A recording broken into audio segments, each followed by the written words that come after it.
저는 천지를 진동시키는 감사의 힘이란 제목으로 은혜를 나누고자 합니다. 바울과 실라가 빌립보에서 전도하다가 잡혀서 많이 얻어맞고 차고에 단단히 발목이 채어서 감옥의 깊은 곳에 들어가게 되었습니다. 깊은 감옥에 갇혀서 그들은 고통스럽고 괴로운데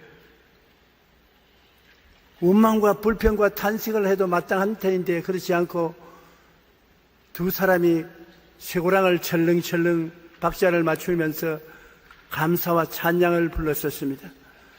그들이 감사하고 찬양하자 하늘의 보좌가 진동했습니다. 지옥이 뒤에 흔들렸습니다. 감옥이 뒤에 흔들렸습니다.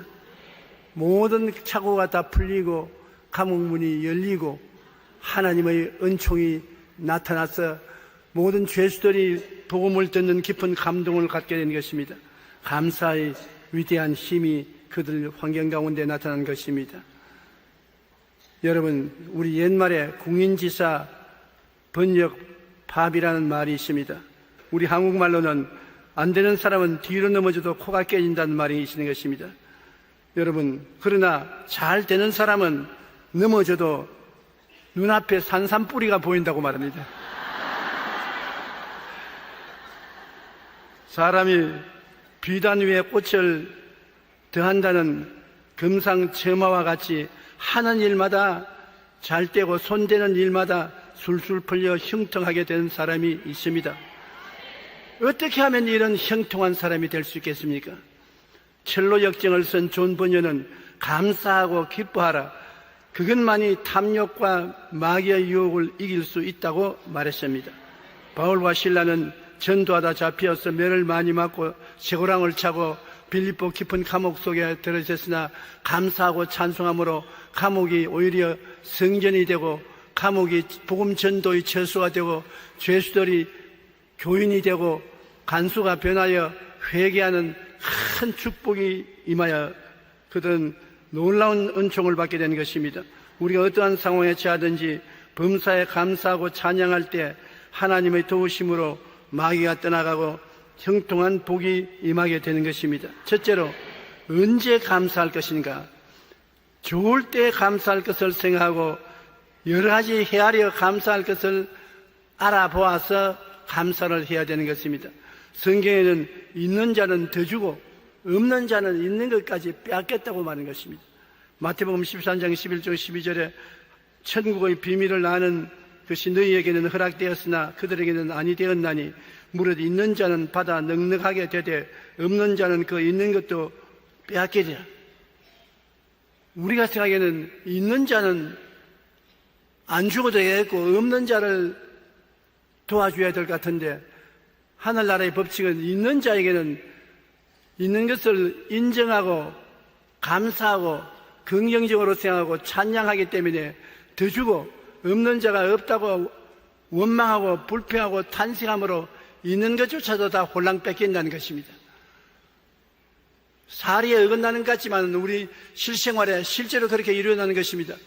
사람이 긍정적이고 적극적이고 창조적이고 밝고 맑고 환하며 있는 것을 감사하는 자에게는 더 주고 싶은 생각이 나지만 가지고 있는 것조차도 감사하지 아니하고 원망, 불평, 탄식하고 욕하고 분노하면 있는 것도 오감타고 빼앗아버리고 싶은 생각이 나는 것입니다. 여러분, 우리의 생활 속에 있는 것을 생각하고 감사하는 우리들이 되기를 바랍니다. 그리고 고통스럽고 나쁠 때 우리는 감사해야 되는 것입니다. 마음이 슬프고 우울하고 답답할 때, 환경에 역경에 처하여 고통스러울 때 우리는 원망, 불평, 탄식하기가 쉽습니다. 욥과 같은 경우에 감사할 리가 있겠습니까? 하루아침에 자식들 다 잃고 재산 다 잃어버리고 아내하고 등지게 되고 친구들이 와서 친구가 아닌 비평자가 되고 온몸에 병들어서 옷을 입을 수 없고 잿더미에 올라앉아 기와조각으로 몸을 걸고 있는 그 처지에 감사할 리가 있겠습니까? 그러나 욥은 그 자리에서 감사를 했습니다. 빈손 들고 왔으니 빈손 들고 갈지라. 복을 받을 때도 있고 화를 받을 때도 있으니 범사에 하나님께 감사할지어다. 욥은 원망 불평하지 않고 감사해서 하나님이 크게 감동을 입으시고 나중에 배로 더 복을 주시다는 성경에 기록되어 있는 것이 있습니다. 우리가 고통스럽고 나쁠 때 그 고통과 괴로움에서 해방되어 나올 수 있는 가장 적경이 감사하다는 것입니다. 우리 마음에 일어나는 것이 환경에 일어나는 것입니다. 지킬 만한 것보다 너희 마음을 지켜라. 생명이 그러니 이에 쓴다고. 마음에 감사와 찬송이 넘쳐나면 환경이 감사와 찬송으로 변화되게 되는 것입니다. 아무리 환경이 좋아도 마음에 염려, 근심, 불안, 초조, 절망이 있고 불평과 탄식이 있으면 환경도 그렇게 변화되는 것입니다. 그렇기 때문에 마음이 슬프고 우울하고 답답할 때, 환경이 역경에 처하여 고통스러울 때 이를 변화시킬 수 있는 것은 억지로라도 감사하고 억지로라도 웃는 것입니다. 억지로라도 웃으면 나중에 진짜로 웃게 되고 억지로 감사하게 되면 진짜로 감사하게 되는 것입니다. 시편 30편 11절로 12절 우리 다 같이 한번 읽어보십시다. 주께서 나의 슬픔이 변하여 내게 춤이 되게 하시며 나의 베옷을 벗기고 기쁨으로 띠띠우셨나이다. 이는 잠잠하지 아니하고 내 영광으로 주를 찬송하게 하심이니 야훼 나의 하나님이여 내가 주께 영원히 감사하리이다. 하나님께 감사하면 주님께서 나의 슬픔이 변하여 춤이 되게 하신다. 베옷을 벗기고 기쁨으로 띠를 띠우신다. 그 놀라운 하나님의 반응 아닙니까? 하늘이 진동하는 역사 아닌 것입니까? 내가 감사하고 찬양하면 하나님께서 우리 슬픔을 춤이 되게 하시고 베옷을 벗기고 기쁨으로 띠를 띠우시니 얼마나 좋습니까? 영광으로 주를 찬송하게 하시니 하나님께서 영원히 감사를 받으시기를 원하시기 때문인 것입니다. 주님 앞에는 기쁨이 충만하고 그 우편에는 즐거움이 넘치기 때문에 하나님은 기뻐하고 즐거워하고 감사하고 찬양하는 곳에 같이 임재하여 기뻐하고 즐거워하는 것입니다. 초대교회의 교부 어거스틴은 궁핍과 고통 중에도 하나님께 감사드리는 자는 가난과 질병을 쫓아내고 큰 복을 받는다고 말한 것입니다. 기도할 때 궁핍을 쫓아내고 부여와 축복을 받는 길은 감사하는 길이라고 말한 것입니다. 독일의 시인 하이네는 하나님께 감사할 때 모든 질병이 쫓겨난다고 말했고, 종교개혁자 마르틴 루터는 하나님께 거룩하게 감사 절기를 기쁨으로 드릴 때 자손을 축복하시고 장막의 지경을 넓혀주신다고 말한 것입니다. 감사는 자기만 장막이 넓혀지고 축복될 뿐 아니라 자손들께까지 복을 받게 만드는 하나님의 역사가 따른다고 말한 것입니다. 영국의 철학자 버트란드 러셀은 진정으로 행복하기를 원한다면 탐심과 이기심을 버리고 하나님께 감사라고 말한 것입니다. 좋을 때만 감사할 것 아니라 고통스럽고 나쁠 때 감사하면 모든 일이 합동하여 유익하게 되는 형통의 역사가 일어나게 되는 것입니다. 감사가 하나님을 감동시킨다니 놀라운 일 아닌 것입니까? 우리는 사람들과 대화할 때 그 말을 듣고 마음이 감동되면 무엇인지 도와주고 싶은 생각이 나는 것입니다. 마음문을 닫아버린다는 것은 마음에 감동이 생겨나지 않은 것을 말하는 것입니다. 주의 종들이 교회에서 말씀을 전가할 때 기도를 많이 하고 성령에 충만하면 교인들이 설교를 들을 때 마음문을 열어서 쓴 것입니다. 마음에 감동을 해서 기도도 열심히 하고 성령 받게 되고 하나님께 헌금도 충분히 드리게 되는 것입니다. 그러나 설교를 듣고 마음문을 닫아버리면 감사도 안 나오고 변화도 안 오고 헌신도 안 나오게 되는 것입니다. 이와 같이 감사가 사람들의 마음만 감동시키는 것이 아니라 하나님의 마음을 감동시키는 것입니다. 감사로 제사를 드리는 자가 나를 영화롭게 하느니 그 행위를 옳게 하는 자에게 하나님의 구원으로 보이리라고 말씀하신 것입니다. 사도행전 16장 25절 26절에 바로 한밤중에 바울과 실라가 기도하고 하나님을 찬송하며 제수들이 다 깨어서 듣더라. 이에 갑자기 큰 지진이 나서 옥토가 움직이고 문이 곧 다 열리며 모든 사람의 메인 것이 다 벗어졌다고 했는데, 한밤중에 원망하고 불평하지 않고 감사하니까 하나님이 얼마나 감동을 했던지 그들의 감사의 기도에 박자를 맞추어서 옥틀을 흔들어버리고 문을 다 열어버리고 쇠고랑을 다 풀리게 만들어버리고 하나님의 기뻐하시는 역사가 일어나게 만들어주신 것입니다. 우리도 인생을 살면서 한밤중을 지날 때, 밝을 때 말입니다. 대낮이 아니고 한밤중에 심신이 고통스럽고 괴돌고 피투성이가 된 그 상황 속에서 감사의 제사를 드리면 하나님이 그 한밤중 내가 있는 처소를 뒤어 흔들어서 자유와 해방구로 만들어버리고 마는 것입니다. 밤중에 찬송을 부를 수 있다는 것은 참으로 신앙이 깊은 사람만이 할 수 있는 것입니다. 그러나 우리가 언제나 하나님은 밤중에 찬송을 부르는 사람을 기쁘게 바라준다는 것을 기억해야 되는 것입니다. 감사로 하나님께 제사를 드리며 지존자 하신 이에게 내 서운을 갚으며 환난 날에 나를 부르라. 내가 너를 건지리니 내가 나를 영화롭게 하리라. 우리가 감사로 제사를 드리면 환난 날에도 기도가 잘 응답되고 하나님이 우리를 도와주신다고 말하고 있는 것입니다. 예수님이 예루살렘으로 가실 때 나병 환자 10명이 예수 선생이여 우리를 불쌍히 여겨달라고 했었습니다. 예수님이 나병 환자를 보고 멀리 서서 제사장에게 가서 너 몸을 보이라고 말했었습니다. 그거는 병이 나으면 반드시 제사장에게 몸을 보여서 나았다는 증명을 받아야 되는 것입니다. 그런데 10명 중에 한 명 유대인이 아닌 사마리아인 이방인이 울면서 뛰어와서 예수님 발 앞에 엎드렸습니다. 그러고 난 다음 나병이 나은 것을 감사드렸습니다. 그때 예수님께서 주변의 사람들을 돌봐보고 내가 고친 것은 10사람 다 고쳤는데 그 중에 유대인은 한 사람도 안 뛰어오고 이 이방인인 사마리아인이 와서 내게 감사하느냐 탄식을 하시고 그 다음 사마리아인 보고 내 믿음이 너를 구원했으니 평안히 가라 축복을 해 주셨습니다. 다 다른 사람도 병 나았잖아요. 그러나 한생 병에 걸리면 손가락이 문드러져 나가고 발가락이 문드러져 나가고 손목이 떨어지고 몸의 부분이 잃어버린 사람들이 있는데 다른 사람은 낫기는 나았으나 잃어버린 수족을 회복을 못했습니다만 감사하는 이 사마리아인에게는 나병이 나았을 뿐 아니라 잃어버린 손가락도 도로 다 생겨났어요. 발가락도 도로 다 생겨나고 완전히 복구시켜 주신 것입니다. 우리가 감사를 드리면 주님이 우리를 건져줄 뿐 아니라 잃어버린 것을 찾게 만들어 주신다는 것입니다. 누가복음 17장 15절로 19절에 그 말씀이 기록되어 있는 것입니다. 그 중에 한 사람이 자기가 나은 것을 보고 큰 소리로 하나님께 영광을 돌리며 돌아와 예수의 발 아래 엎드려 감사하니 그는 사마리아 사람이라. 예수께서 대답하여 이르시되 10사람이 다 깨끗함을 받지 아니하였느냐? 그 9은 어디 있느냐? 이 이방인 외에는 하나님께 영광을 돌리러 돌아온 자가 없느냐 하시고 그에게 이르시되 일어나 가라. 내 믿음이 너를 구원하였느니라 하시더라. 구원하였다는 말은 몸 온 전체를 온전하게 만들었다는 것입니다. 감사란 것은 우리 환경과 운명을 변화시키는 큰 힘이 있습니다. 일본 기업 내쇼날의 창업자 마쓰시다 고노스케는 온 세계가 알아주는 인물이요. 내쇼날이라는 회사는 세계가 알아주는 회사인 것입니다. 그러나 그는 어릴 때 집안이 망해서 초등학교를 중퇴하고 자전거포 점원으로 일하기 시작했습니다. 그런 그가 오늘날에 와서 570개의 사업에 13만 명의 종업원을 거느린 대기업의 총수가 되었는 것입니다. 사람들이 성공 비결을 묻자 그는 가난과 허약한 몸과 그리고 못 배운 것 세 가지를 감사했기 때문에 하나님의 복을 받았다고 말하는 것입니다.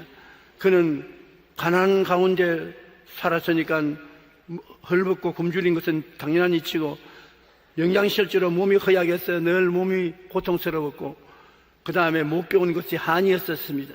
그 결과로 가난했기 때문에 더욱 열심히 일을 해야 되겠다는 각오를 가지고 일을 깨물고 애끼고 일을 열심히 했고 몸이 약했기 때문에 건강의 소중함을 알고 항상 건강하려고 노력하고 학교 공부를 못했기 때문에 사람들에게 귀를 기울여서 배우려고 애를 쓰는 겸손한 마음을 가지고 있었습니다.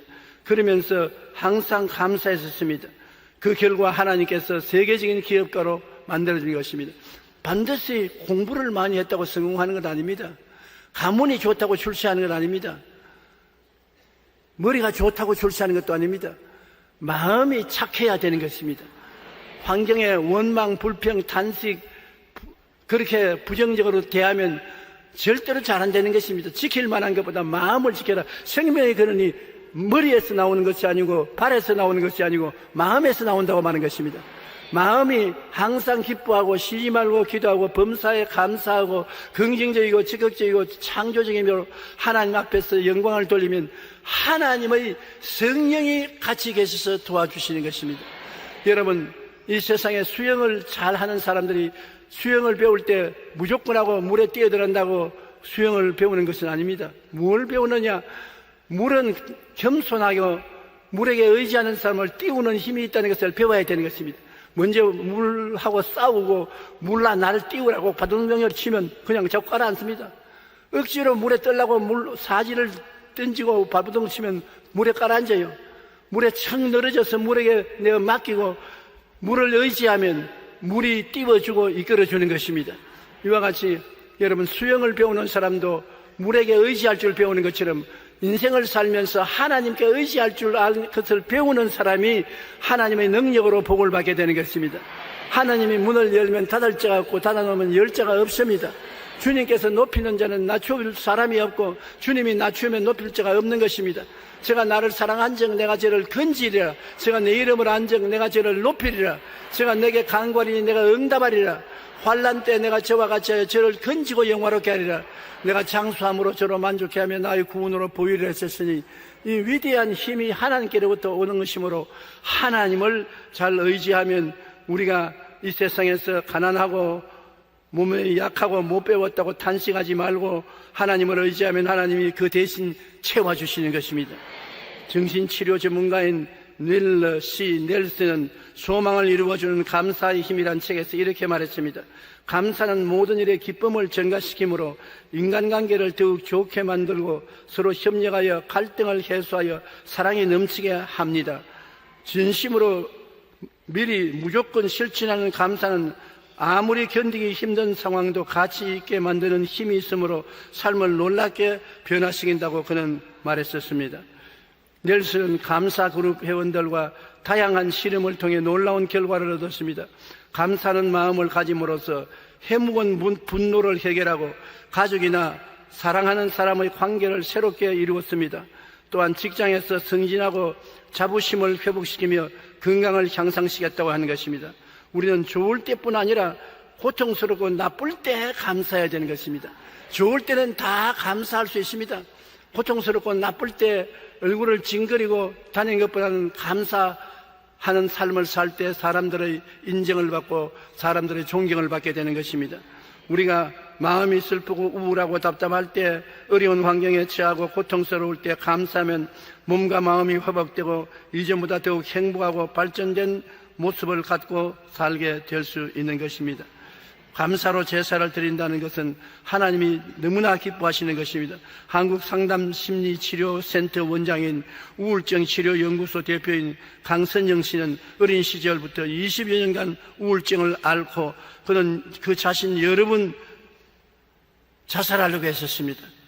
그가 기록한 내 영혼의 눈물소리라는 책에서 이렇게 고백했습니다. 청소년 시절에는 우울증이 심해서 자살 충동도 많이 느꼈다고 합니다. 당시 친구의 전도로 교회에 나가면서 천국과 지옥에 대한 지식을 얻게 되고 그 결과로 자살 충동을 억제할 수가 있었다고 말하는 것입니다.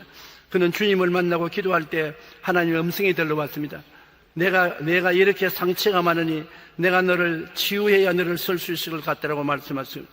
하나님 상처를 치료해달라고 기도할 때 발끝에서부터 평화가 넘치는데 온몸에 평화가 가득해지면서 하나님의 강렬한 병 고치는 은혜를 체험하게 된 것입니다.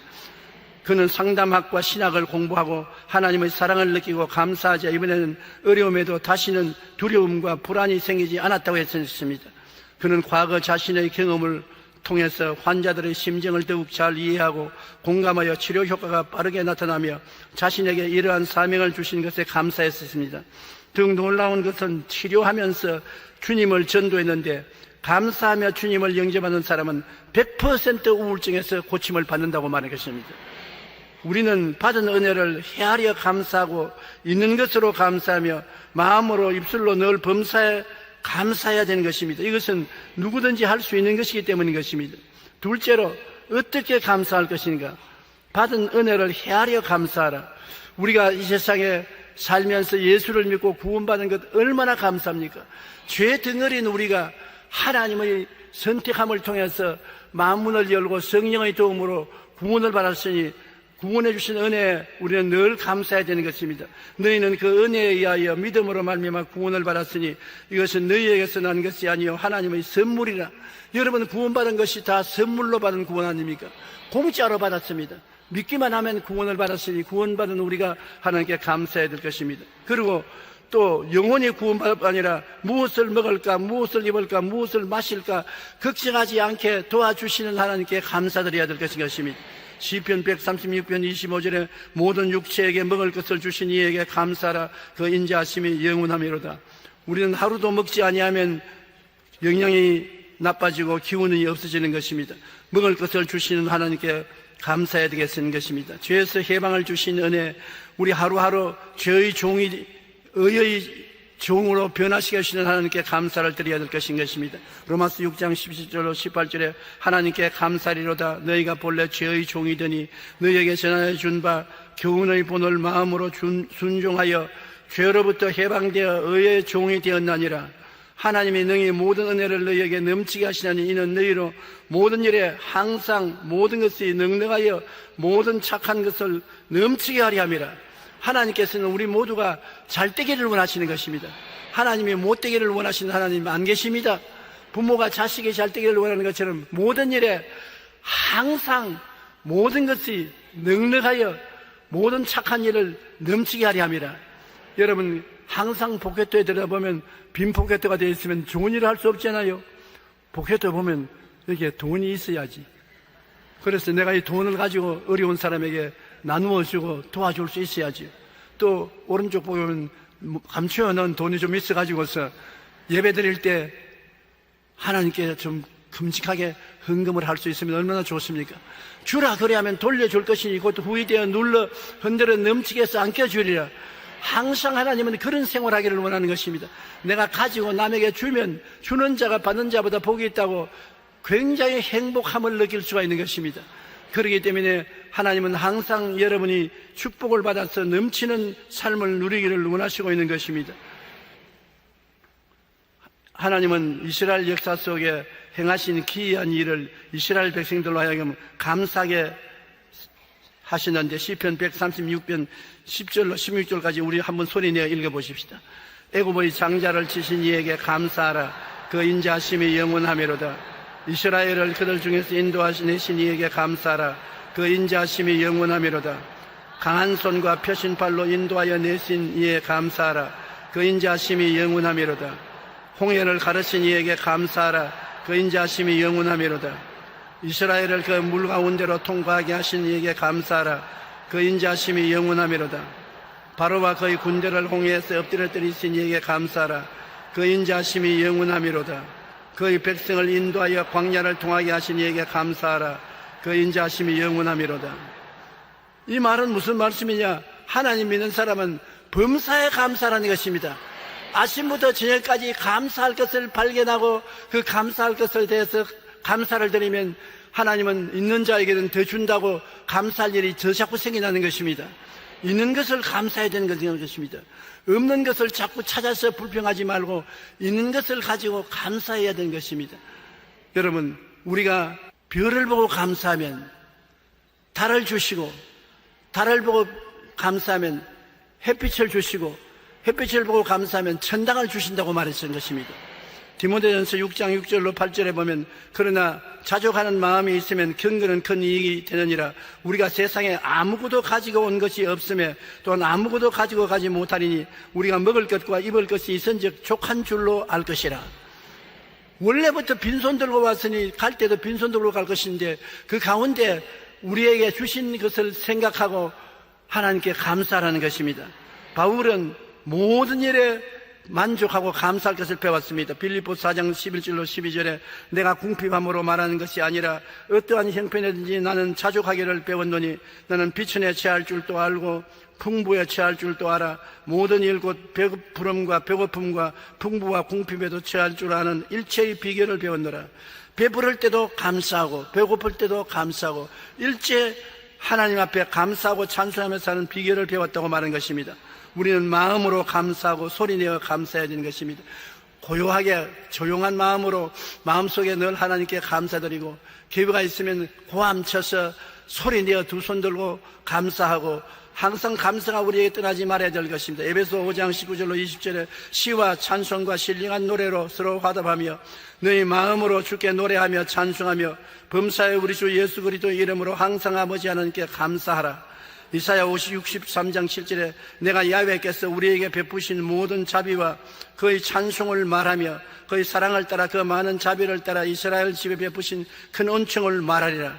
우리가 하나님이 베푸신 은혜를 사람들에게 이야기하고 고요히 자기 혼자 마음으로 이야기하고 사람들에게 감사 찬송하고 자기 혼자 조용하게 감사 찬송하고 하나님께 긍정적인 인정을 하고 감사 찬송하는 것은 굉장한 기도가 되는 것입니다. 저는 조용한 시간이 있으면 앉아가지고서 시편 23편을 외우고 감사합니다. 또한 요한 3서 2절에 사랑하는 자여 내 영혼이 잘됨같이 범사의 잘됨에 강건하기를 간구한다고 하셨으니 하나님 예수 십자가를 의지하고 나는 영혼이 잘되었으니 감사합니다. 범사의 모든 것이 잘되고 있으니 감사합니다. 건강하고 있으니 감사합니다. 백수를 살 것이니 감사합니다. 믿습니다. 하나님께 영광 돌립니다. 이렇게 감사를 하고 입으로 시인하면 믿음의 역사도 일어나고 하나님께도 기뻐하시게 되는 것입니다. 마음으로 감사하고 소리내어 감사하는 우리가 되어야 되는 것입니다. 사도 바울 선생은 자기가 편지 쓸 때 하나님께 드리는 감사가 어느 곳에나 먼저 나왔습니다. 고린도 교회에 주신 하나님의 은혜에 대해서도 고린도전서 1장 4절에 그리스도 예수 안에서 너희에게 주신 하나님의 은혜로 말미암아 내가 너희를 위하여 항상 하나님께 감사한다고 말했고, 로마 교회의 믿음이 온 세상에 전파될 것을 예견하면서 로마서 1장 8절에 먼저 내가 예수 그리스도로 말미암아 너희 모든 사람에 관하여 내 하나님께 감사하면 너희 믿음의 온 세상에 전파됨이라고 말했었습니다. 데살로니가 교회 하나님의 말씀을 받아들인 것도 감사하고 빌립보 교인들이 복음을 동참한 것도 감사하고 그는 모든 편지의 서두에 감사가 넘쳤은 것입니다. 우리는 감사의 제물을 드려서 감사해야 될 것인 것입니다. 시편 54편 6절에 내가 낙한 죄로 주께 제사하리이다. 야훼여 주의 이름에 감사하오리니 주의 이름이 선하심이니이다. 낙한 죄라는 것은 하나님께 예물을 드려 감사하는 것입니다. 입술로 말씀으로 감사하는 것도 좋지만은 제사를 예물로 드려서 감사할 때 하나님은 기쁨을 받아들이시는 것입니다. 심지어 아브라함에게는 외아들 이삭을 드려서 감사하라고 말한 것입니다. 우리 삶을 드려서 주님께 감사할 때 하나님은 그 향기를 흠냐하고 즐거워하는 것입니다. 하나님께서는 솔로몬을 기뻐하신 것은 솔로몬이 하나님 앞에 1천 제사를 드리고 하나님께 감사 영광을 드렸기 때문인 것입니다. 우리가 하나님께 다 맡기고 감사해야 할 것입니다. 인생을 살면서 감사할 것이 없다고 하지 말고 오늘 있는 일을 다 맡기고 감사하고 내일 다가올 일을 다 맡기고 감사하고 내 인생에 닥칠 일을 다 맡기고 하나님이 알아서 좋게 해줄 것을 믿고 감사해야 될 것인 것입니다. 살면 천국이요 죽으면 우리 최자실 목사님이 늘 하는 거 살면 하나님을 섬기고 죽으면 천당 간다. 그 말씀을 늘 하셨는데 살면 하나님 섬기고 죽으면 천국 갈 각오를 하고 우리가 살면 하나님께서 영광을 우리를 좋게 여기시는 것입니다. 로마서 14장 8절로 9절 우리 함께 읽어보십시다. 우리가 살아도 주를 위하여 살고 죽어도 주를 위하여 죽나니 그러므로 사나 죽으나 우리가 주의 것이로다. 이를 위하여 그리스도께서 죽었다가 다시 살아나셨으니 곧 죽은 자와 산 자의 주가 되려 하심이라. 살아도 이제는 예수님 위해서 살고 죽어도 우리는 예수님 위해서 죽으니 사나 죽으나 죽을 것이다. 주님 뜻대로 하시옵소서. 주님께 내가 맡기면 주님이 맡아주시는 것입니다. 수영을 배우는 사람 말씀드린 것처럼 내가 수영을 하겠다고 발버둥을 치면 물에 가라앉습니다. 물 보고서 마음대로 하시오 하고 물에 내 자신을 내가 맡기면 놀랍게도 물이 사람을 띄우는 것입니다. 사람은 물에 가라앉지 싶어도 물에게 온몸을 내가 맡겨버리면 안 가라앉습니다. 반드시 물에 뜨는 것입니다.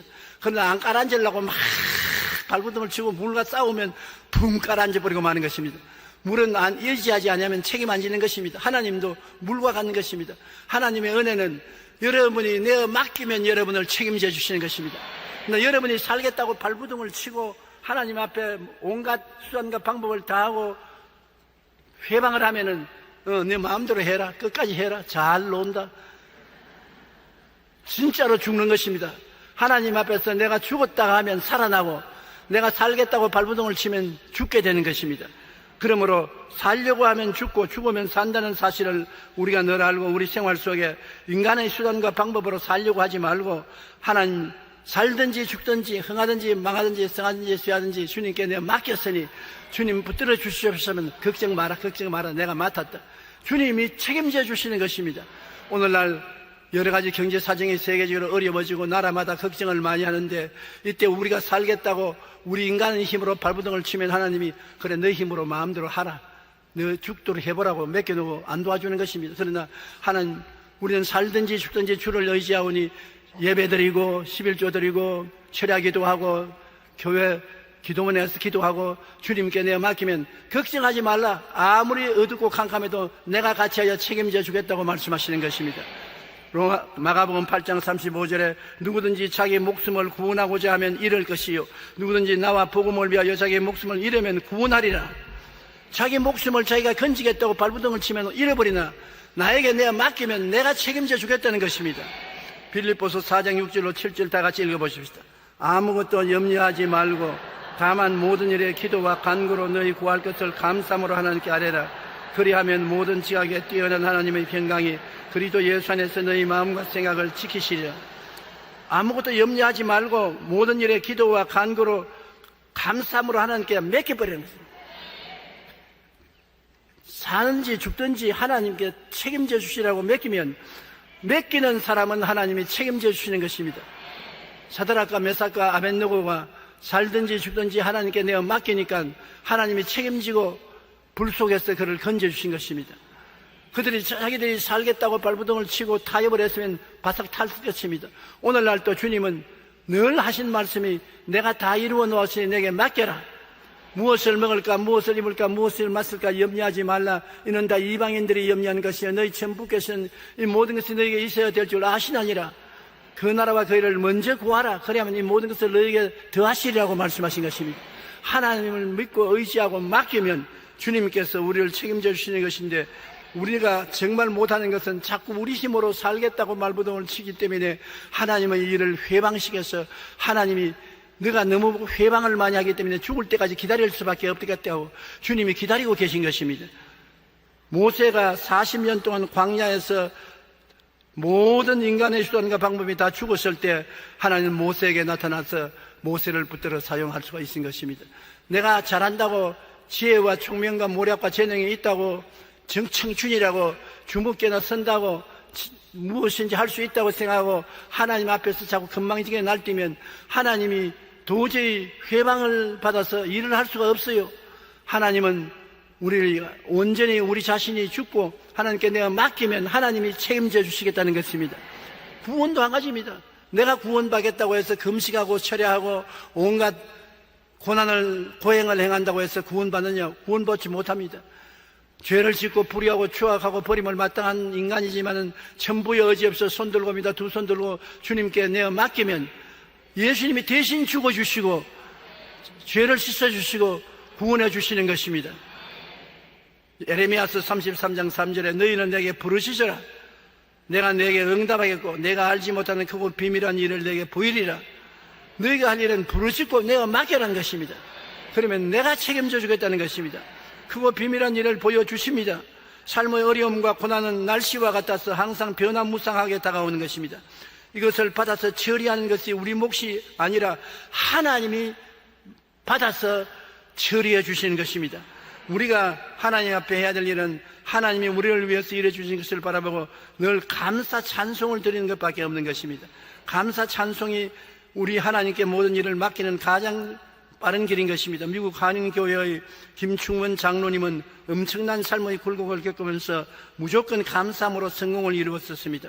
성공한 이후 그는 아무리 바쁜 일이 있어도 매주 유학생들과 성경 공부를 통해서 항상 감사라는 말씀을 삶으로 실천하며 가르치고 있는 것입니다. 그는 자신의 체험을 통해 삶을 긍정적 에너지로 변화시키는 위대한 힘이 감사에 있다는 것을 깨닫고 감사의 위력과 방법을 감사진법이라는 책으로 소개한 것입니다. 그가 말하는 감사진법은 첫째, 무조건 감사하라. 둘째, 소리내어 감사하라. 셋째, 꼬집어 감사하라. 즉 삶을 방해하는 것을 꼬집어 감사하라. 넷째, 마음 가득히 감사하라. 다섯째, 즉시 감사하라. 여섯째, 모든 것에 감사하라. 일곱째, 사람에게 입은 상처는 감축하라. 즉 감사하고 상대방을 축복하라는 것입니다. 감사는 하나님이 주신 위대한 선물이지 명령으로 우리를 희망으로 이끌어 줍니다. 우리는 늘 범사에 감사해야 된다고 그는 말하고 있는 것입니다. 감사는 우리에게 다가온 큰 기회요, 하나님이 주시는 축복이라는 것을 그는 인정하라는 것입니다. 여러분, 감사는 안 하려면 다 안 할 수 있습니다. 하려면 다 할 수 있는 것입니다. 오늘 이 시간도 우리가 감사하려면 얼마든지 감사할 수 있고, 원망과 불평하려면 얼마든지 원망과 불평할 수가 있는 것입니다. 그러나 하나님은 감사로 제사드리는 여러분을 기다리고 계신 것입니다. 하나님을 기쁘시게 하면 하나님이 여러분을 위해서 돌봐주시는 것입니다. 인생을 나의 힘으로 사는 사람이 있고 하나님의 은혜로 사는 사람이 있는데, 하나님은 하나님의 은혜로 사는 여러분을 기뻐하고 즐거워하는 것입니다. 여러분, 영적인 문제도 하나님 책임져 주시고, 육신적인 문제도 책임져 주시고, 현실의 아무리 어둡고 캄캄한 곳에도 하나님이 책임져 주십니다. 저 하늘과 땅을 지으신 하나님은 어제나 오늘이나 영원토록 동일하시고 전지전능 무소부지하셔서 여러분과 인생을 함께 살기를 원하시는 것입니다. 사망의 엄심한 골짜기를 혼자 지나가라고 말 안 하십니다. 같이 사망의 골짜기를 지나가면서 사망의 골짜기를 밝은 터널로 변화시켜 주시는 것입니다. 하나님은 지금 이 자리에 계십니다. 여러분과 함께 계십니다. 볼지어다 세상 끝날까지 내가 너와 항상 같이 있겠다고 말한 것입니다. 그러면 우리는 뭐라고 말하겠습니까? 감사합니다. 나와 같이 있으니 감사합니다. 한번 따라 말씀하세요. 나와 함께 계시니 감사합니다. 모든 것을 하나님께 내어 맡깁니다. 살든지 죽든지 때때로 하시옵소서. 그 다음에 하나는 음성이 들려옵니다. 뭐라고 들려옵니까? 알았다. 내가 알아서 해줄 거니 걱정하지 말아라. 하나님이 내 앞에 신발을 벗어놓아라. 책임을 내게 맡겨라는 것입니다. 오늘 여러분의 인생을 책임지기 위해서 이 자리에 와 계신 하나님이 계십니다. 보통 책임지는 것이 아닙니다. 지옥까지 책임져 주셨습니다. 십자가에 못 박혀 여러분 가야 될 지옥을 예수님이 직접 짊어지고 땅 아래까지 내려갔다가 사흘 만에 부활하신, 책임이 무한한 것도 짊어지시는 주님이신 것입니다. 그런 주님이 여러분 이 세상에 살면서 조그마한 먹고 입고 마시고 사는 일을 모른다고 할 리가 있겠습니까? 문제없이 할 수 있습니다. 오병이어로 5,000명을 먹이고 12바구니 남게 하신 하나님이 오늘 이 자리에도 살아 계신 것입니다. 남자만 5,000명, 부녀자 기만 명 먹을 것이 없어 배고파 허덕일 때 보리떡 5개와 물고기 2마리로 축사하시고 배불리 먹이시고 12바구니 남게 하신 주님이 오늘날 어제나 오늘이나 영원토록 동일하고 같이 계신데 무엇을 못하겠습니까? 오직 빌비처럼 자꾸 없다, 못한다, 안 된다고 하지 마시고 안드레처럼 없는 중에도 어린아이 보리떡 5개와 물고기 2마리를 가지고 얼마 안 되지만 있습니다. 여기 가지고 왔습니다. 주님 어떻게 해 주십시오. 주님께 부탁하는 여러분 되시기 바랍니다. 있는 것을 가지고 감사하고 나오면 주님이 책임지고, 없는 것을 보고 불평하면 책임을 안 지는 것입니다. 인생을 주님이 책임지는 인생을 사십시오. 인생을 인간의 힘으로 노력하다가는 발부둥 치다가는 나중에 온갖 상처투성이가 되고 마는 것입니다. 하나님께 내가 맡기면 하나님이 이루시고 기뻐하고 즐거워하고 여러분과 함께 인생을 살기를 원하시는 것입니다. 오늘 하나님이 여러분을 사랑하십니다. 여러분은 사랑받고 있는 것입니다. 오늘 이 시간에 기적이 일어나는 것입니다. 주님이 이 땅에 오실 시간이 굉장히 임박해 왔다는 사실을 우리는 알 수 있는 것입니다. 그러면 우리 19장 1절 보십시다.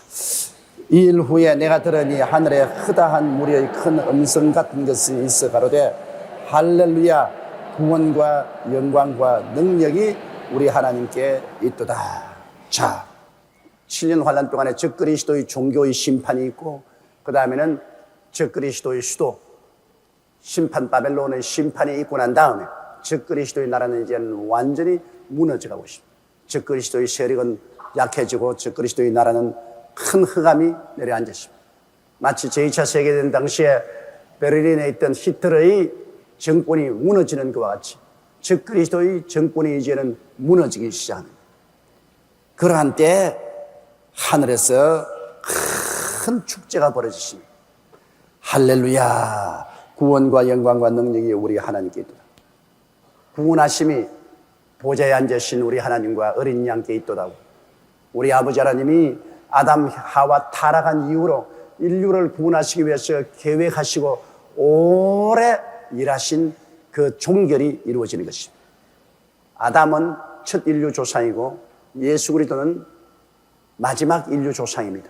아담으로 타락한 인류가 마지막 인류 조상인 예수 그리스도의 죽으심과 부활하심을 통해서 새로운 피조물이 되어 신령한 존재로 거듭나서 우리 하나님 아버지를 영접하게 되는 것입니다. 그러므로 구원한 것도 하나님께 있고 영광도 하나님께 있고 능력도 우리 하나님께 있습니다. 그래서 이제는 저 그리스도가 심판을 받고 하늘나라가 임하게 되니 얼마나 좋습니까, 여러분?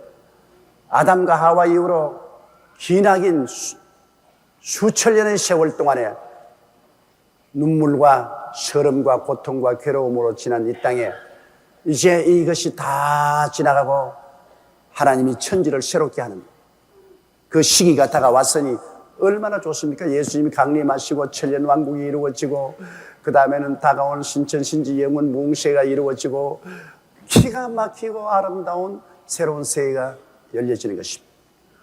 요사이 우리 과학이 발달되어도 전에 도저히 상상할 수 없는 깜짝 놀랄 일들이 일어나고 있지 않습니까? 옛날에 언제 우리가 인터넷을 통해서 온 세계가 우리 안방에 들어올 줄 누가 알았습니까? 우리가 세계 속에, 세계가 우리 안방 속에 들어와서 인터넷 앞에서 온 세계가 서로 대화하고 교제하고 서로 정보를 나누는 세계가 한마당이 되는 이러한 시대가 올 줄을 누가 감히 알았습니까? 그러나 그 시대가 왔거든요. 이처럼 이제는 우리 하나님 아버지와 예수님이 다스리는 새로운 시대가 우리에게 도래하게 되는 것입니다. 그때는 정말로 너무나 기가 막히게 좋을 것입니다. 모든 산들이 다 젖과 꿀이 흐르고 모든 만물이 다 하나님께 하여 박수를 치고 이 세상에 재앙이 다시는 나타나지 아니하고 사망과 음부도 다 사라지고 야, 그날이 얼마나 좋습니까? 하루속히 그날이 다가오기를 우리는 학수고대하고 있습니다. 바울 선생은 로마서에 말하기를 자연도 인간이 타락이기 때문에 자연에도 짐승끼리 서로 물어 죽이고 나무도 풀도 태어났다가는 죽고 또 태어나고 이 사망의 세력에서 몸부림을 치고 지나왔는데 이 자연조차도 하나님의 아들들이 속히 나타나기를 학수고대하고 구루하고 있다는 것입니다. 하나님의 아들들이 나타나면 온 만물이 새롭게 되는 것이니까 자연도 그것을 원하고 있습니다. 하물며 우리가 얼마나 그것을 학수고대하고 원하겠습니까? 2절요. 그의 심판은 참되고 의로운지라 음행으로 땅을 더럽게 한 큰 음녀를 심판하사 자기 종들의 피를 그의 손에 갚으셨도다 하고 하나님의 심판은 거짓되지 없죠. 세상 심판은 빽을 쓰고 돈을 써서 후보지게 할 수도 있지만은 하나님의 심판은 참되고 지극히 이롭습니다. 음행으로 땅을 더럽게 한 큰 음녀는 바로 적그리스도 시대의 종교는 음녀로 표시합니다. 왜냐하면 교회는 예수 그리스도의 신부요, 이스라엘은 하나님의 아내로 표시되어 있습니다. 그런데 하나님의 아내요, 또 예수 그리스도의 신부가 하나님과 예수 그리스도를 떠나서 세상 정치와 타협하고 부패하면 이거는 완전히 음녀가 되는 것입니다. 그래서 적그리스도 당시에 적그리스도와 함께 종교적인 음녀로서 적그리스도를 밀어주던 그 불의한 종교가 심판을 받았습니다. 우리가 17장에 심판받는 것을 보았습니다. 그 당시에 수많은 유대인들과 우리 기독교 성도들 일가 친척 사돈의 팔촌까지 다 덜추어가지고서 예수님의 산 다 잡아 죽이고 피를 흘렸습니다. 그 심판이 이제 그들에게 임했으니 하늘에서는 얼마나 큰 찬송과 감사를 할렐루야 하고 큰 찬양이 하늘에서 있었습니다. 또 3절에요. 두 번째 가로되 할렐루야 하니 그 연기가 세스대로 올라가더라. 두 번째 또 할렐루야. 연기가 세세대로 올라가더라. 그 연기는 뭡니까? 연기는 바로 불과 유황으로 타는 못에 빠진 지옥의 심판을 말하는 거죠. 이 음녀와 그다음 적그리스도와 그 모든 종자들은 불과 유황으로 타는 못에 빠져서 불도 끄지지 않냐고 구더기도 죽지 않냐고 그 연기가 세세토록 올라갈 것입니다. 이러므로 여러분, 우리가 예수를 믿고 구원을 받아도 좋고 안 받아도 좋다 그런 태도를 취하면 큰일입니다. 심판은 반드시 있다고 합니다. 사람이 한 번 나서 죽는 것은 정한이지요. 죽고 난 다음에 심판이 오는데 그 심판은 어마어마하고 무시무시하게 괴로운 것입니다. 그리고 죽음에 대해서도 심상이잖아요. 다른 사람은 죽어도 자기는 안 죽을 줄 생각합니다.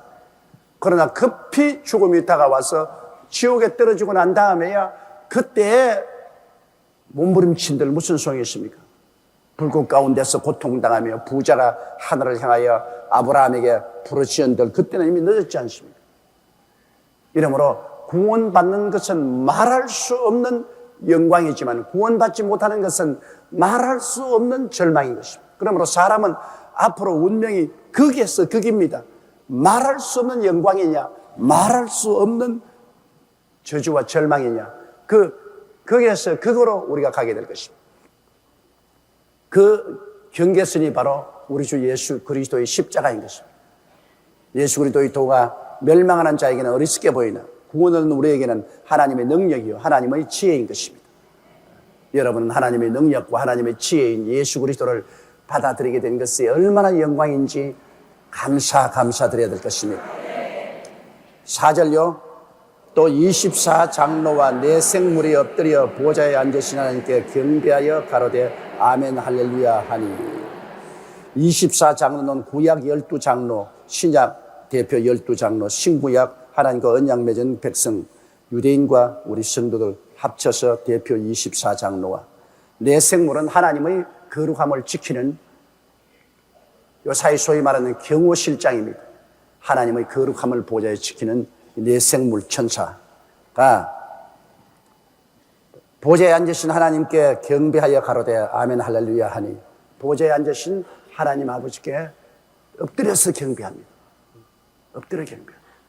너무나 하나님 장엄하고 거룩하고 영광스럽고 그 은혜와 사랑에 넘쳐서 감화 감동. 이 구원받은 구약의 성도와 신약의 성도의 대표인 24장로가 엎드려 경배하고 그 다음 하나님 주위에 하나님을 보호하는 지키는 이 내 생물도 엎드려서 하며 할렐루야 아멘 그렇게 말했습니다. 여러분 할렐루야는 말이 천국 예배에는 꼭 빠지지 않습니다. 성령 받기 전에는 할렐루야라는 말은 별로 안 써요. 할렐루야라는 말을 언제 많이 썼냐? 사람들이 성령을 받고 난 다음부터 할렐루야를 많이 썼어요. 옛날에 제가 성령 받기 전에 교회 나갈 때 교인들이 서로 만나서 할렐루야라고 인사한 적이 별로 없어요. 그죠? 안녕하십니까? 그러지. 그러나 성령 받고 하나님을 체험한 성도들은 성령의 감동을 통해서 그저 만나도 할렐루야, 헤어져도 할렐루야. 그게 습관이 돼가지고서 제가 세상에 안 믿는 사람 만나도 할렐루야 그러면서 그 안 믿는 정치인들이나 경제인들 만나서 서로 인사를 하는데 꼭 나도 모르는 사이에 부지불식간에 할렐루야가 나오고 또 떠날 때 안녕히 계십시오 하지 않고 할렐루야 그렇습니다.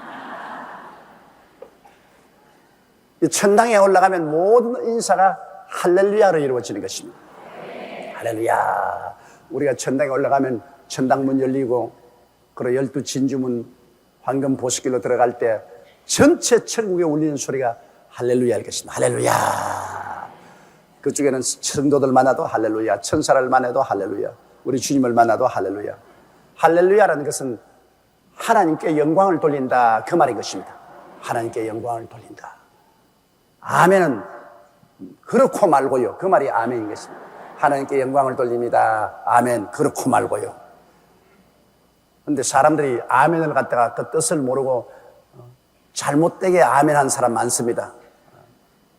아멘은 하나님께 영광을 돌리고 하나님께 기도드리고 나도 거기에 동감합니다. 그렇고 말고요 할 때 아멘 그렇게 말하는 것입니다.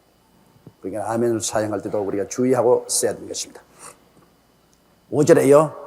보좌에서 음성이 나서 가로되 하나님의 종들 곧 그를 경외하는 너희들아 물은 대수하고다 우리 하나님께 찬송하라 하더라. 자, 하나님의 보좌에서 음성이 나서 말하되 하나님의 종들, 하나님의 종들은 우리 모두 다 하나님의 종 아닙니까? 주의 목사만 주의 종이 아니라 여러분 우리 다 하나님의 종들입니다. 우리는 주인으로 지음을 받지 않고 하나님의 종들로 지음을 받았습니다. 아들 종이죠. 우리가 주인 노릇하려 하다가 타락했죠. 아담과 하와가 주인 되려고 하다가 타락했죠. 주인은 아버지밖에 없습니다. 우주의 절대 주인은 아버지 한 분밖에 계시지 않아요. 우리는 아버지가 돌보는 종이요 자녀인 것입니다. 종이란 것이 우리가 생각하기는 천하게 그냥 막 종으로 부리는 이런 잘못된 이미지를 가지고 있는데 그런 종이 아니고 종이란 하나님을 따르는 사람이라 그 말인 것입니다. 우리가 하나님과 동일하게 주인 노릇하는 것이 아니라 하나님이 절대 주권자고 주인이고 우리는 하나님을 따르는 사람, 그걸 종이라고 합니다. 종, 하나님의 나라에 사용하는 종이라는 의미는 하나님을 따르는 사람, 절대로 하나님을 따르는 사람. 그래서 보좌에서 소리가 나서 말하기를 하나님의 종들, 하나님을 따르는 사람들과 하나님을 경외하는 너희들아 큰 자나 작은 자나 노인이나 젊은이나 할 것 없이 우리 하나님께 찬송하라. 여러분, 하나님 앞에서는 우리가 찬송하는 것이 가장 예배의 기본인 것입니다. 사람들은 하나님 앞에 나와서 찬송 드리기 전에 자꾸 울고 불고 하는데 그렇게 하지 말고 하나님께 제일 나와서 우리가 먼저 기도할 것은 하나님을 예배하고 찬송하는 것입니다. 감사함으로 그 문에 들어가며 찬송함으로 그 앞에 나아가라는 것입니다. 그 궁전에 들어갑니다. 여러분, 하나님 앞에 나와서 하나님께 감사를 하면 하나님 나라의 문이 열립니다. 찬송하면은 궁전에 들어갈 수 있습니다. 그렇기 때문에 하나님 앞에 나가는 파스포드는 바로 감사와 찬송인 것입니다. 다윗이 왜 하나님의 큰 사랑을 받았습니까? 다윗은 하나님께 감사와 찬양의 시를 많이 짓고 감사와 찬양을 많이 했습니다. 언제나 우리 기독교 역사상으로 굉장한 부흥이 다가올 때마다 그 부흥이 일어난 곳에서 큰 찬송이 많이 있습니다. 찬송과 감사를 많이 하는 곳에 하나님의 부흥의 역사가 일어나는 것입니다. 이스라엘의 찬송 중에 거하는 하나님, 하나님은 음악을 좋아하시고 하나님은 굉장히 분위기를 좋아하시는 것입니다. 이 음악적인 분위기, 예배하고 찬양드리는 그 멋있는 분위기를 만들어 놓으면 하나님께서는 그곳에 와서 임하시는 것입니다. 나중에 천당 가보세요, 여러분. 하나님이 천당을 얼마나 분위기 좋게 만들었는지 말로 다 알 수 있어요. 하나님은 분위기를 아주 귀하게 내립니다. 그러므로 우리도 이 땅에 살면서 여러분 분위기를 잘 만들어야 돼요. 우리 가정주부 여러분은 집안을 조금만 노력하더라도 커튼이라도 아주 분위기 있게, 그러고 난 다음 꽃이라도 몇 송이 분위기 있게 꽂아놓고 화분이라도 갖다 놓고 분위기를 잘 만들어 놓으면 남편이 집에 들어와도 휴식을 집에서 들 수 있고 자녀들도 집에 오면 집이 좋지요. 그러나 뭐 자고 깨면 그뿐이지 분위기 같다 뭐야? 아주 시커먼 천을 그냥 탁 달아놓고 몇 3년이 가도 그대로 그냥 그거를 커튼으로 놔두고 그 다음에 뭐 집에 들어가면 상막에 짝이 없어 꽃도 한 송이 안 꼽혀 있고 벽에 그림 한 장도 안 붙어 있고 그래 놓으면 가정이 삭막해지죠. 그럼 하나님도 안 좋아한다고요. 하나님은 분위기를 좋아하셔서 에덴에 얼마나 기와요초 만발하고 아름답게 만들었다고요. 여러분 수족관에 한번 가보십시오. 물고기 종류 한번 보십시오. 큰 고래로부터 시작해서 요 조그마한 까지 얼마나 형형색색으로 온갖 모양으로 막 그냥 잡아먹을 거 한 가지 종류만 만들어라. 그냥 한 가지 종류 만들어라. 형형색색의 종류로 만들어. 하나님은 거대한 예술가요 패션을 시작하신 분이요 분위기를 하나님은 좋아하시는 분이십니다. 그렇기 때문에 여러분 옷도 그냥 아무렇게나 그냥 떳떳하면 되지 같이 그러지 말고 떳떳한 것도 좋지만은 분위기 있게 입어야 돼. 분위기 있게 옷도 입고 몸도 그 치장하고. 하나님은 분위기를 좋아합니다. 그 무엇보다도 하나님이 좋아하시는 것이 음악입니다. 하나님은 그러므로 나중에 천당에 가면 음악으로 하늘나라가 꽉 들어차 있을 것입니다. 사탄도 음악을 좋아합니다. 그러나 사탄 음악은 완전히 분위기 잡칩니다. 사탄 음악은 우리 예수 믿는 사람이 가면 미칠 것 같아요. 막 침이 막 돋아가지고서 뛰고 꼴리고 막 야단법석을 하는데 이게 막 분위기가 절단이야. 전부 지옥불에 가서 뒹구는 그런 분위기. 사탄 분위기. 근데 요사이 젊은이들은 이 락 뮤직 같은 이 사탄 음악을 좋아합니다. 정신이 없어. 막 그러고 그 말하는 것도 그냥 막 이놈 죽여라, 저놈 죽여라, 너가 좋았다, 나빠. 뭐 이 노래도 아니고 막 이건 완전히 엉망이. 그건 사탄 뮤직입니다. 그러나 우리 하나님은 거룩하고 평화롭고 기쁘고 아름다운 이런 좋은 음악 분위기를 만드는 것입니다. 그러므로 우리가 찬송을 많이 부르는 건 좋죠. 여러분 집에서 개인 예배 드릴 때도 그냥 드리지 말고 하나님 앞에 많은 찬양을 드리십시오. 성경에는 에베소서에 보면 우리가 서로 화답하며 마음으로 하나님께 노래하고 찬미하며 나오라고 그랬습니다. 우리 여의도 순복음교회도 앞으로 이 찬양을 더 개발해야 돼요. 우리 하나님 앞에 교회가 더 왕성하게 성장하고 우리 성들이 은혜 받기 위해서는 더 하나님 앞에 찬양을 분위기 있게 아주 찬양을 우리가 뜨겁게 드리는 그런 예배를 드려야 될 것입니다. 이게 하나님의 종들 곧 그를 경외하는 너희들아 물은 대수하고 다 우리 하나님께 찬송하라. 찬송하라. 6절요. 또 내가 들으니 흐다한 무리의 음성도 같고 많은 물소리도 같고 큰 내성도 같아서 가로되 할렐루야 주 우리 하나님 곧 전능하신 이가 통치하시도다. 그 다음 또 들으니까 흐다한 무리의 음성도 같고 많은 물소리와도 같고 큰 뇌성과도 같다는 것은 하늘도 찬송하고 땅도 찬송하고 바다도 찬송하고 만물이 찬송하니까 그 소리가 거대한 나이아가라 폭포 같습니다. 그냥 물이 떨어지는 물소리 같고 뇌성병력 같고 하나님의 음성 같고 만물이 함께 소리를 높여서 찬양을 드리니까 이 얼마나 거대한 찬양입니까? 이제 모든 마귀의 권세는 끝나고 우리 하나님께서는 예수 그리스도의 피를 통해서 이 땅을 구속한 그 구속의 역사가 완성되어서 천지와 만물이 하나님 통치하에 들어왔습니다. 아담과 하와 타락한 이후로부터 시작해서는 마귀가 공중 권세를 잡고 이 땅에서 하나님의 권세를 배제하고 자기 왕국을 세워서 얼마나 많은 파괴를 가져왔습니다. 그러나 하나님의 권세가 이제는 예수 그리스도로 말미암아 이루어져서 천하 통일이 되었습니다. 천하 통일이 되어 얼마나 좋습니다. 7절요.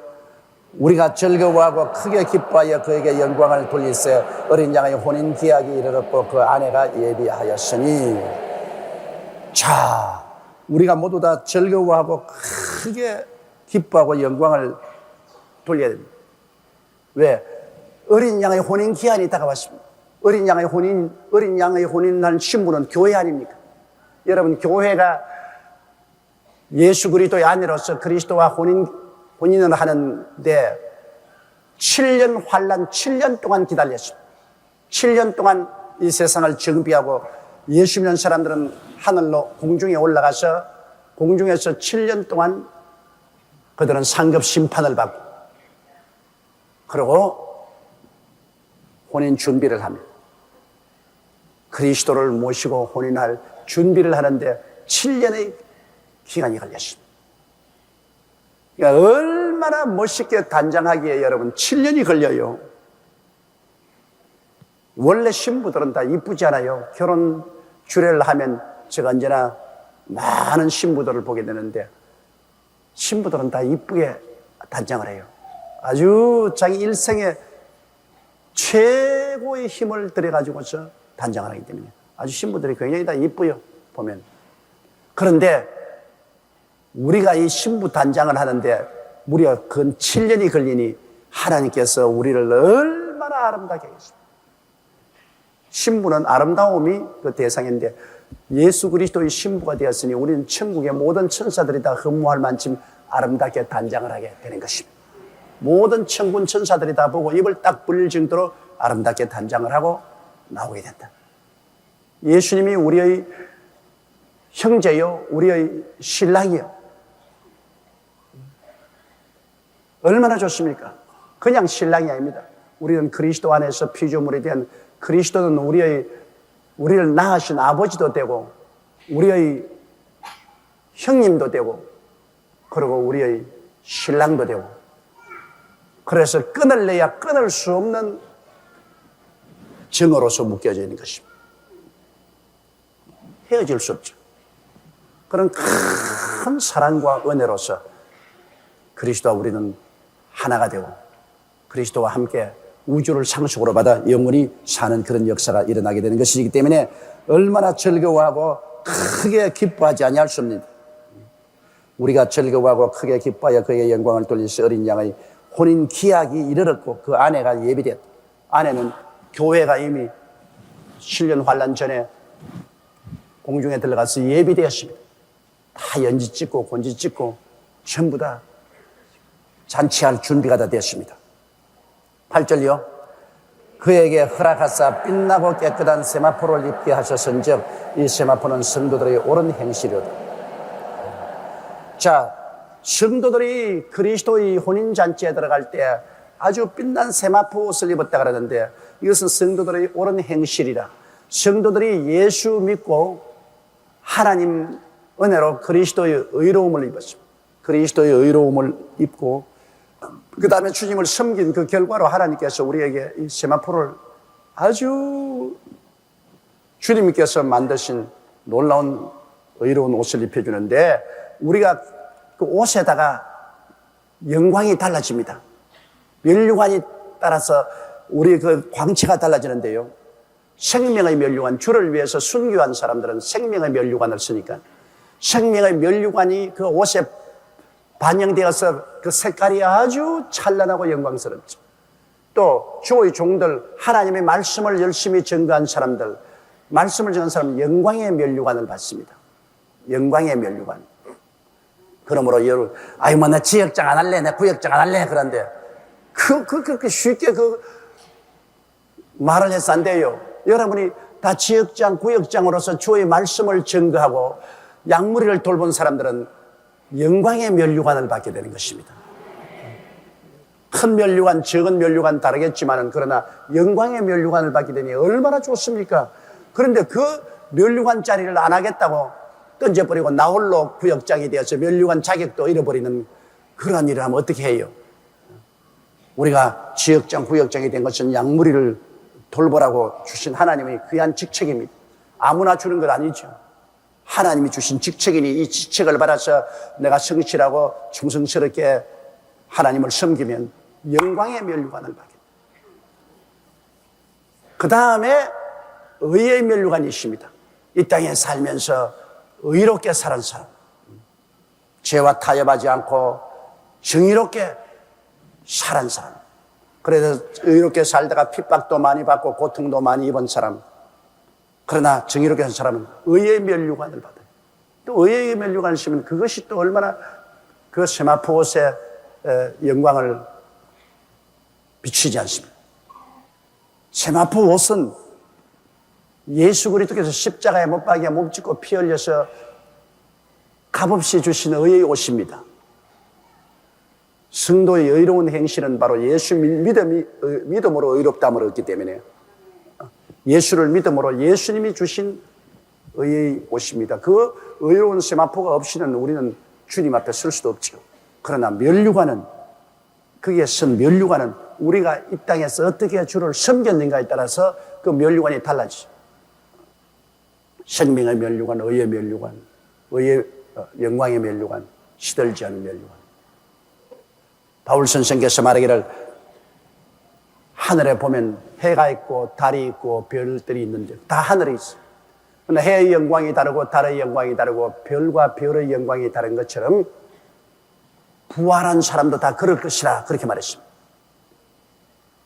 많은 영혼을 주께로 인도한 사람은 하늘에 태양같이 빛날 것입니다.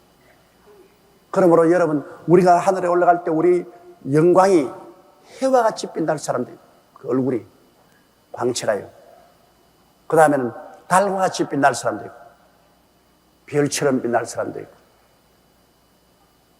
별 중에도 여러분 금성같이 저렇게 뚜렷하게 빛나는 건 얼마나 좋습니까? 그러나 물 먹은 별처럼 반짝하고 사라지는 개똥벌레 같은 영광, 그건 아주 슬프죠. 하나님은 공의로우신 하나님이라 여러분, 우리가 예수 믿고 구원받는 것은 믿음으로 그리스도의 은혜로 말미암아 의의 세마포 옷을 받아 입고 천당은 다 올라가지만은, 그러나 천국에서의 우리의 삶에는 천차만별입니다. 우리의 이 땅에서 행한 대로 하나님이 갚아주시는 것입니다. 똑같이 다 취급하지 않습니다, 여러분. 그렇기 때문에 우리가 주를 위해서 어떠한 사람은 목숨도 버리고 온 헌신과 충성을 다하는 것은 상 받을 것을 기대하기 위해서 하는 것이죠. 상이 없다면 왜 그렇게 하겠습니까?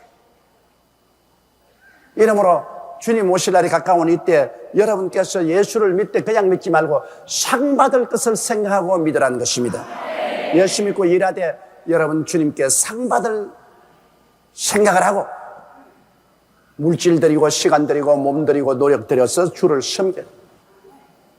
주님이 여러분에게 무슨 상 줄 만한 거리가 있어야 상을 주시죠. 아무 상 줄 일도 못했는데 무슨 상을 줍니까? 9절요. 천사가 내게 말하기를 기록하라. 어린 양의 혼인잔치에 청함을 입은 자들이 복이 있도다 하고, 또 내게 말하되 이것은 하나님의 참된 말씀이라 하기로. 천사가 요한에게 말하기를 기록하라. 어린 양의 혼인잔치에 청함을 입은 자들이 복이 있도다. 말로 다 할 필요가 없죠. 어린 양의 혼인잔치에 청함을 받은 사람은 복이 있다. 좋은 상대를 선택해서 서로가 만나서 가정을 이룰 수 있다는 것은 굉장히 좋은 일이죠. 이 세계에서 가장 좋은 신랑이 누구냐? 예수님이거든. 예수 그리스도에게 선택을 받아서 우리가 신부가 되어 그날에 혼인잔치에 그리스도 앞에 우리가 서게 된다면 이야말로 무엇으로서 비교할 수가 있겠느냐는 것입니다. 이 지상에도 좋은 남편, 좋은 아내를 만나면 아주 큰 축복인데, 이야말로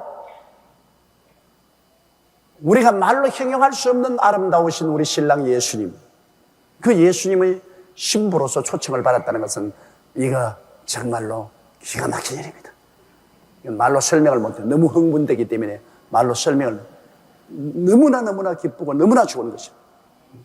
그래서 어린 양의 혼인잔치에 청함을 입은 자들이 복이 있도다 하고, 내게 말하되 이것은 하나님의 참되신 말씀. 하나님께서 진짜로 하나님 보시기에도 복이 있다고 말합니다. 천지를 지으신 하나님께서 보실 때도 이건 참이 진짜다. 어린 양의 혼인잔치에 초청을 받는 정말로 복받은 사람이다. 그래서 여러분은 정말 복받은 사람이에요. 하나님께서 여러분 보시고 너 진짜로 복받은 사람이다. 이 복 놓치면 안 돼요. 여러분 이 복 받고 믿음으로 출발했으니까 이 복 놓치면 안 돼. 끝까지 붙잡고 나가야 될 것인 것입니다. 10절에요.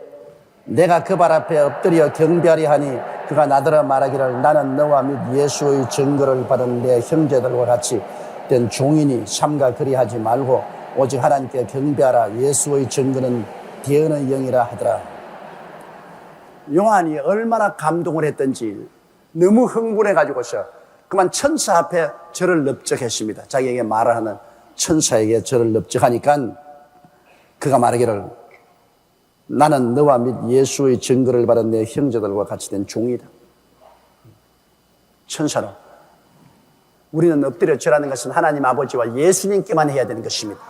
하나님 아버지와 예수님만이 우리의 경배를 받을 자격이 있지, 천사는 우리가 똑같은 종입니다. 천사는 하나님의 심부름꾼이고 우리는 또 예수 그리스도로 말미암아 구원받은 그리스도의 일꾼이고, 다 일꾼이죠. 사람을 경배해서는 안 되죠. 하나님을 경배해야 돼. 그 천사가 날 보고 경배하지 마라, 그렇게 말한 것입니다. 오직 하나님께 경배하라. 예수의 증거는 대언의 영이라 하시다. 예수 그리스도의 증거는 대언의 영. 다시 말하면 성령이 우리를 사용하는 것 따름이지 우리 자신이 복음의 원천이 아닙니다. 예수님이 복음의 원천이고 우리는 성령 받아서 복음을 대언합니다. 성령이 우리를 통해서 대언해 주시고 이때 복음이라는 것은 하나님이 성령이 오셔서 우리를 채우고 우리 입을 통해서 대언하는 것이기 때문에 굉장히 큰 특권입니다. 하나님 성령이 누구에 거하시느냐? 성령은 천사 속에 거하지 않습니다. 성령은 예수 그리스도의 보혈을 믿고 구원받은 사람 속에 거하는 것입니다. 여러분과 내 안에 지금 성령이 거하셔서 우리가 예수 그리스도의 복음을 전가할 때 성령께서 우리 입을 통해서 말씀하는 것입니다. 이 강단은 특별히 복음을 전가할 때 사람의 말로써 하지 아니하고 하나님의 성령이 주의 종의 입술을 통해서 말씀하시는 것입니다. 그러므로 얼마나 영광스러운 자리인지 몰라요. 11절요.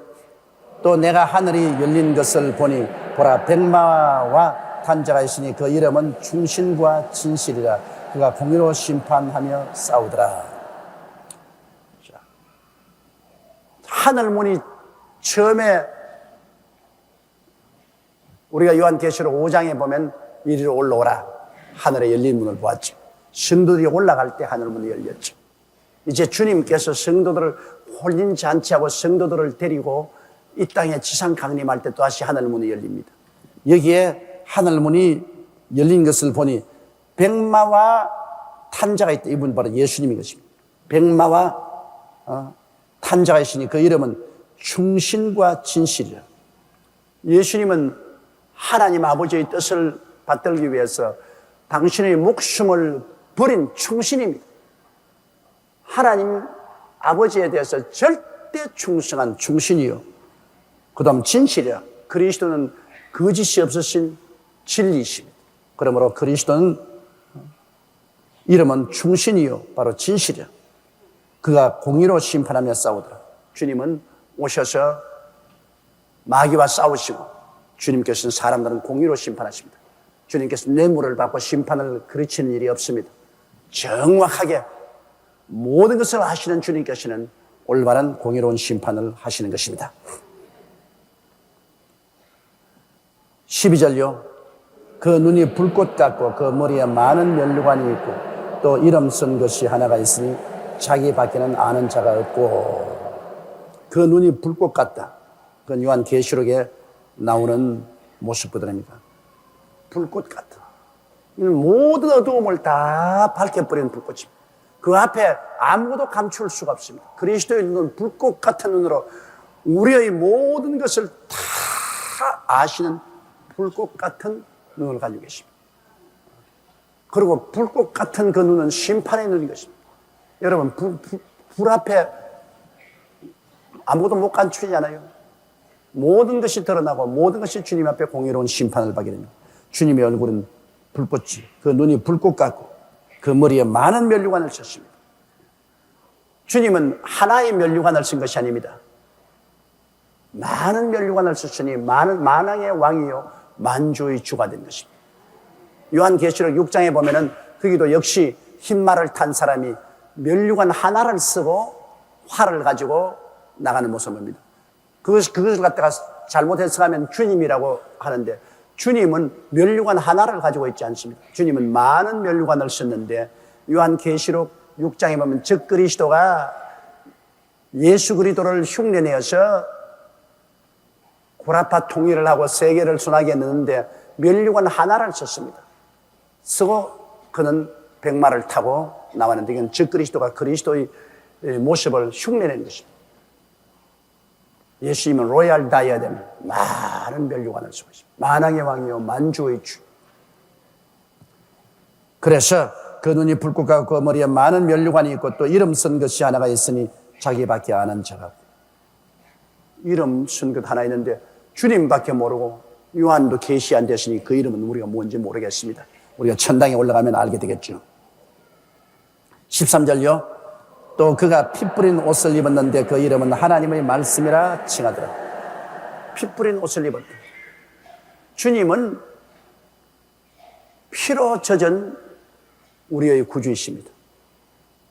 예수님이 십자가에 못 박혔을 때 예수님은 가시면류관에서 흐르는 피가 온 얼굴을 적시고 가슴팍을 적시고 양손과 양발에 흐른 피가 와서 그 허리에 걸친 천에 붉게 피로 물들었어요.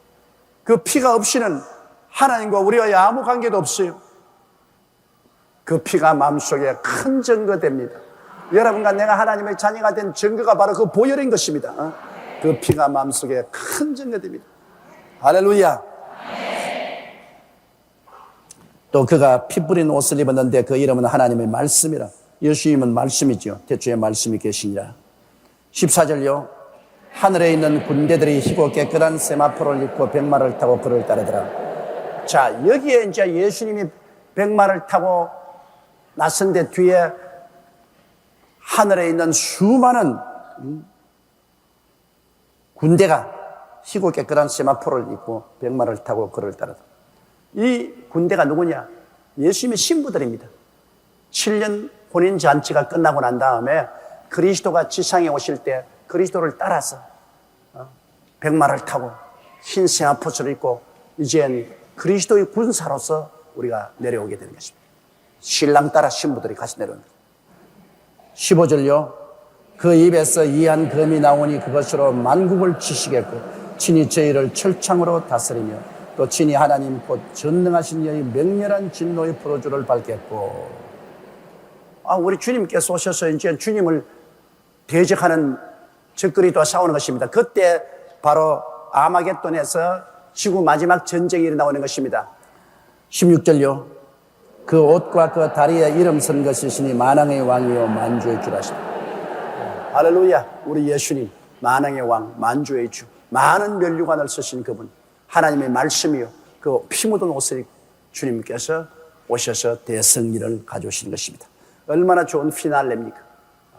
주님께서 때가 오면 성도들 데리고 거느리고 주님 이 땅에 오셔서 주님이 7년 동안 왕노리를 할 이 세계를 주님께서 다 정리정돈하는 거예요. 입에서 나오는 검으로 원수들을 다 치고 원수의 군대들을 다 주님께서 멸하고 철창 권세로 나라를 멸하고 주님께서 새로운 세계를 세우시는 것입니다.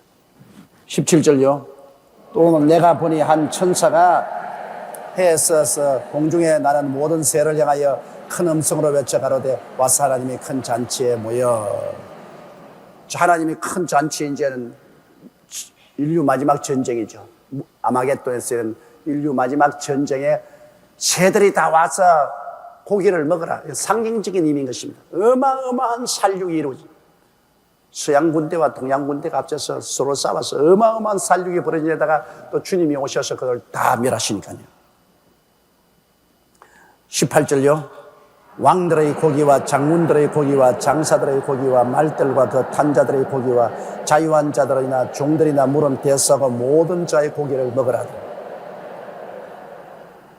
인류 역사상 최악의 살육전입니다. 지금까지 이 세상에 있었던 모든 전쟁과 모든 살육이란 얘기에 비교할 수도 없습니다. 19절요. 또 내가 보매 그 짐승과 땅의 임금들과 그 군대들이 모여 그 말탄 자와 그의 군대로 더불어 전쟁을 일으키다가 저것들끼리 싸우다가 동양 군대와 서양 군대가 싸우다가 거대한 살육전이 벌어지다가 말탄 자와 그 군대 예수님과 성도들이 오니까 이제는 싸움을 이제는 하늘에서 내려온 주님께로 향해서 싸움을 거는 것입니다. 자기끼리 사람들끼리 싸우다가 이제는 하나님과 더불어 싸우려고 하는 것입니다. 20절에요. 짐승이 잡히고 그 앞에서 이적을 해가지고 거짓선에도 함께 잡혔으니 이는 짐승의 표를 받고 그의 우상에게 경배하던 자들을 이적으로 미워가던 자라. 이 둘이 산채로 유황불 못에 던지우고. 짐승은 적그리스도, 그 적그리스도를 보좌에서 그를 끊임없이 선전하던 거짓 선지자 주님께서 그 자리에 잡았습니다. 그 자리에 잡아요. 이 거짓 선지자는 적그리스도를 섬기라고 하고 모든 사람에게 짐승의 표인 666 숫자를 받게 하는 나쁜 놈입니다. 고약한 놈이에요. 주님께서는 이 적그리스도와 그의 보좌관 거짓 선지자를 잡아서 더 이상 심판할 것도 없어요. 그 자리에서 산채로 그냥 불과 유황으로 타는 못에 던져. 그건 아주 인정사정 없습니다. 21절요. 그 나머지는 말 탄 자 입으로 나오는 금의 죽음의 모든 쇠가 그 고기로 배불리우다. 그 나머지 적그리스도의 군대와 적그리스도를 추종자들은 주님께서 말씀으로 다 내려버립니다. 심판을 받고 불과 영으로 탄 못에 던짐을 받게 되는 것입니다. 이러므로 여러분은 이 신앙으로 완전히 무장하고 결코 흔들리면 안 될 것입니다. 구석에 서서 일관하여 여러분 믿음을 유지하십시오. 이 영광스러운 주의 구원에 참여하게 되실 것입니다. 오늘 전 여러분과 함께 신앙의 영토 싸움이라는 제목으로 말씀을 나누겠습니다. 하나님께서는 가나안 땅을 아브라함에게 약속하여 주셨으나 그 후손이 애굽에서 430년 후 모세와 여호수아의 인도하에 돌아왔을 때 그냥 소유하도록 하시지는 않았습니다. 그냥 걸어가면 그 땅이 다 자기들 것이 되지 않았었습니다. 가나안 땅은 이미 7 족속이 점령하고 살고 있었으므로 한 치 땅도 공짜로 그냥 얻지 못했습니다.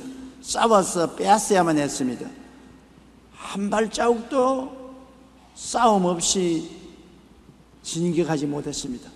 가나안의 7 족속하고 피 어린 전쟁을 통해서 하나님이 주신 땅을 점령한 것입니다. 이미 하나님이 주신 땅인데도 거기에 있는 토속 종족들과 싸워야 되는 것입니다. 우리도 마찬가지입니다.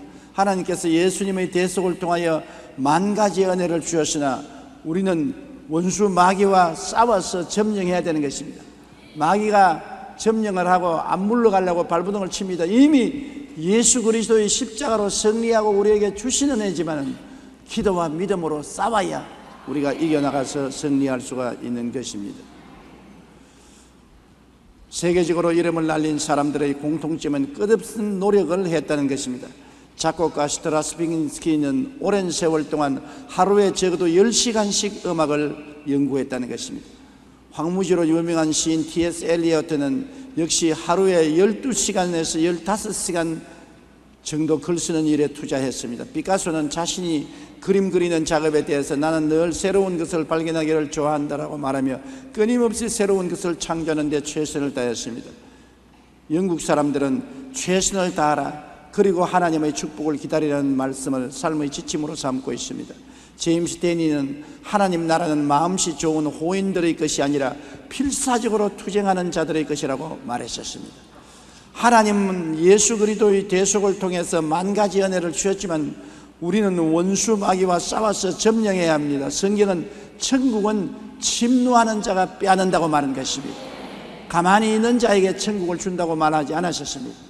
하나님께서 우리에게 10,000가지 은혜를 주셨으나 우리가 기도와 믿음으로 침노에 들어가서 싸워서 마귀를 물리치고 빼앗아 이겨야만 우리 소유가 되는 것입니다. 하나님은 여호수아에게 명령하셨습니다.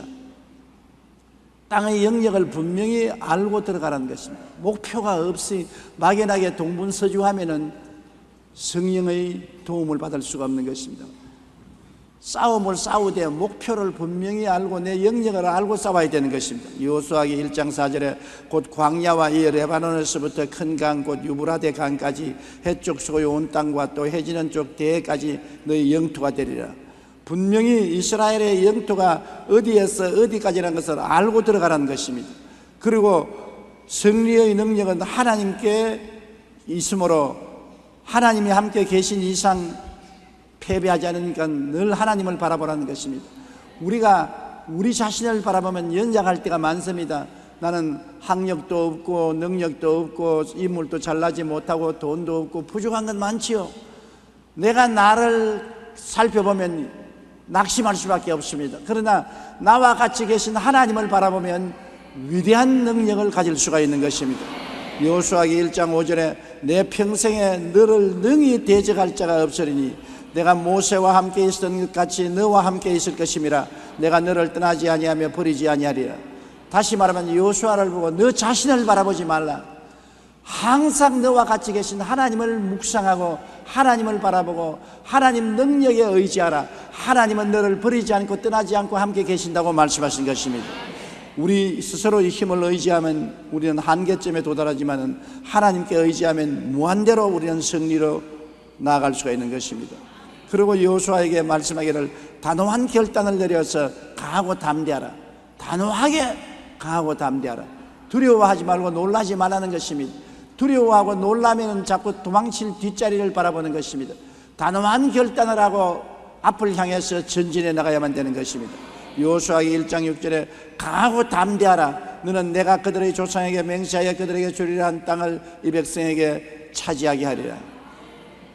하나님의 역사는 강하고 담대한 사람에게 주어지는 것이지 약해서 떨고 두려워하고 뒤로 물러가는 사람에게는 역사하지 않을 것입니다.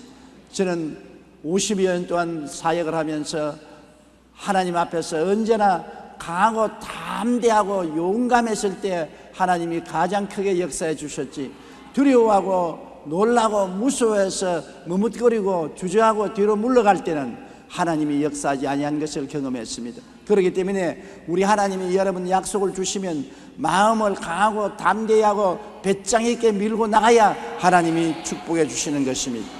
그리고 하나님의 말씀 율법책과 더불어 살아라는 것입니다. 말씀을 항상 읽고 말씀을 외우고 기억하고 말씀 가운데 있으면 하나님이 내 안에, 내가 하나님 안에 교제할 수 있는 것입니다. 우리가 항상 같이 있는 사람하고 교제가 되지 않습니까? 부부간에도 늘 떠다니시면 남남이 되지만은 같이 있으면 서로 한 마음 한 몸이 되는 것입니다. 부모 자식 간에도 늘 대화하고 서로 교통하고 만남으로 친해지고 같이 협력하고 살아갈 수 있는 것입니다. 그러나 아무리 친한 혈육이라도 떨어져 있으면 안 되는 것입니다. 우리가 하나님과 같이 지내려면 하나님의 말씀, 하나님이 그 안에서 말씀하시는 이 성경책을 늘 곁에 두고 늘 읽고 묵상하고 외우고 감사하는 삶을 살아야 하나님이 우리 가운데 계신 것입니다. 그러면 여호수아에게 전쟁터에 아무리 바빠도 성경은 옆에 두고 늘 성경을 읽고 묵상하고 말씀 가운데 있는 것을 지키면서 살라고 하나님께서 부탁하셨습니다. 그리고 언제나 하나님은 형통케 하시는 하나님이라는 것을 믿으라는 것입니다. 하나님은 실패가 없습니다. 하나님은 낭패가 없습니다. 하나님은 패배가 없습니다. 하나님은 낙심하지 않습니다. 하나님은 형통하시고 승리하시고 성공하시고 축복이 바로 하나님의 것입니다. 이런 하나님과 함께 계시는데 왜 실패를 생각하고 낭패를 생각하고 절망을 생각하고 뒤로 물러갈 것을 생각해야 되겠습니까? 하나님과 같이 계시면 나는 형통한다, 나는 영혼이 잘되고 범사에 잘되며 강건하고 생명을 얻되 넘치게 얻는다고 생각해야 되는 것입니다. 하나님과 함께 산다고 하면서 늘 나는 못한다, 할 수 없다, 안 된다, 실패한다, 가난해진다, 이렇게 생각하는 사람들이 많이 있습니다.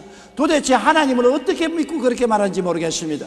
여호수아기 1장 7절로 8절에 우리 다 같이 한번 읽어보십시다. 오직 강하고 극히 담대하여 나의 종 모세가 내게 명령한 그 율법을 다 지켜 행하고 우르나 자르나 치우치지 말라. 그리하면 어디로 가든지 형통하리니 이 율법책을 내 입에서 떠나지 말게 하며 주야로 그것을 묵상하여 그 안에 기록된 대로 다 지켜 행하라. 그리하면 내 길이 평탄하게 될 것이며 내가 형통하리라. 말씀을 통하여 하나님과 친해지고 하나님과 손을 잡고 가까이 지나면 모든 일이 평탄해지고 형통하게 된다고 말씀한 것입니다. 집안일이 형통하게 되고 자녀들을 길러도 형통하게 되고 사업을 해도 형통하게 되고 직장에서도 만사 형통하게 되는 것입니다. 우리 예수 믿는 사람은 마음속에 하나님이 같이 계심으로 나는 형통한 사람이라고 확신을 하고 살아야 되는 것입니다. 따라 말씀해서 나는 하나님과 함께 있으므로 만사 형통합니다. 눈에는 아무 증거 안 보이고 귀에는 아무 소리 안 들리고 소리는 잡히는 것 없고 내 앞길 칠흑같이 어두워도 마음에는 나는 항상 형통한 사람이다. 하나님은 형통이시니까 그리스도 예수 안에서 하나님 품에 안겨서 하나님을 섬기고 사는 나에게는 어찌하든지 형통이 다가온다는 것을 믿어야 되는 것입니다. 긍정적이고 적극적이고 창조적인 생각을 가지고 형통을 기대하면서 사는 여러분 되시기를 주님 이름으로 축원합니다. 우리 주 예수께서는 오늘날 우리에게도 똑같은 말씀을 하시는 것입니다. 구약시대 여호수아에게 말씀하신 것처럼 우리에게도 하나님은 우리 소유의 영역을 분명히 알고 신앙생활하는 것입니다. 무엇을 하나님이 우리에게 주시는지 알아야 돼요. 물론 성경 창세기부터 계시록까지 있는 무수한 약속의 말씀을 우리에게 주었지만은 확실하게 예수님이 십자가에서 몸짓고 피 흘려 값주고 사주신 은혜의 영역을 우리가 알아야 되는 것입니다. 우리는 오중복음을 꿈에도 잊지 말아야 되는 것입니다. 십자가를 통해서 예수님이 죄의 용서와 의로움과 영광을 주셨습니다. 예수님은 십자가를 통하여 거룩함과 성령 충만함을 주셨습니다. 십자가를 통하여 치료와 건강을 주셨습니다. 십자가를 통하여 형통과 축복을 주셨습니다. 십자가를 통하여 부활, 영생, 천국을 주셨습니다. 이게 우리에게 영역인 것입니다. 우리가 반드시 상속으로 받고 점령해야 될 것입니다. 따라 말씀하면서 용서와 의로움을 얻자, 거룩함과 성령 충만을 얻자, 치료와 건강을 얻자, 형통과 축복을 얻자, 부활, 영생, 천국을 얻자. 이것은 주님이 십자가에서 몸을 찢고 피를 흘려서 값주고 여러분을 위해서 산호한 것입니다. 여러분의 것입니다. 마귀가 아무리 막아도 여기에 주저하면 안 됩니다. 마귀의 진을 뚫고 들어가서 취해야 되는 것입니다. 내 것이니 내 것을 내가 마귀에게 뺏길 수가 없는 것입니다. 목숨을 바치고 쳐들어가서 내 것을 내가 소유할 수 있어야 되는 것입니다. 우리 예수님은 십자가를 통하여 오중복음을 주시고 삼중 축복을 허락하신 것입니다. 사랑하는 자여, 내 영혼이 잘됨같이 범사에 잘되며 강건하기를 내가 간구하노라. 이러므로 오중복음과 삼중 축복은 여러분과 내가 차지할 영역이요 우리에게 주어진 축복인 것입니다. 자나 깨나 잊지 말고 기억하고 입으로 시인하고 묵상하고 하나님께 감사하고 기도하여 전진하여 취해야 되는 것입니다. 여호수아에게 하나님이 가나안 땅을 점령하라고 명령한 것처럼 하나님은 오늘날 우리에게 오중복음과 삼중 축복을 점령하라고 명령하고 계신 것입니다. 그리고는 성령으로 충만하라고 주님께서 말씀한 것입니다. 성령 충만은 기도를 통해서 우리 속에 임하시는 것인데, 성령이 충만하면 성령 안에서 아버지와 아들이 함께 하시는 것입니다. 아버지도 성령을 통해서, 아들 예수님도 성령을 통해서 우리와 같이 계신 것입니다. 성령을 인정하고 환영하고 모시도리고 의지하고 성령 충만을 달라고 아버지 앞에 예수 이름으로 기도하면 하나님은 성령을 우리에게 충만히 주시는 것입니다. 성령은 예수 믿는 모든 사람에게 허락해 준 것입니다. 내 입을 넓게 열라 내가 채우리라고 하신 말씀대로 우리가 갈급한 심령을 가지고 주님께 향해서 입을 열고 기도하면 성령으로 채워주시는 것입니다. 기도를 적게 하면 성령이 적게 오시고, 기도를 많이 하면 성령이 많이 충만히 오시는 것입니다. 항상 기도에 힘쓰고 항상 성령 충만하여 하나님의 능력으로 넘쳐야 되는 것입니다. 에베소 5장 18절에 술 취하지 말라 이는 방탕한 것이니 오직 성령으로 충만함을 받으라고 말씀하고 있는 것입니다. 성령이 충만하면 하나님이 우리와 같이 계신 것을 마음속에 느낄 수가 있는 것입니다. 꼭 눈으로 내가 하나님을 봐야만 믿는 것이 아닙니다. 성령이 충만하면 하나님이 내 속에 들어와서 계심으로 내가 영적으로 느낄 수 있고 하나님과 함께 살아갈 수가 있는 것입니다. 그러고는 우리 예수 믿는 사람은 여호수아에게 말씀한 것처럼 담대하여 뒤로 물러가지 말아야 되는 것입니다. 마귀는 무엇을 시험해 보느냐? 요쯤 하면 물러가겠지, 요쯤 하면 낙심하겠지. 그래서 끝까지 버티는 것입니다. 여러분이 단호한 결심으로 마귀에게 나는 절대로 안 물러간다, 사나 죽으나 흥하나 망하나 나는 밀고 나가지, 뒤로 물러가지 않는다, 그리고 계속 믿음으로 밀고 나가면 마귀는 물러가는 것입니다. 히브리서 10장 36절로 39절 다 같이 읽어보십시다.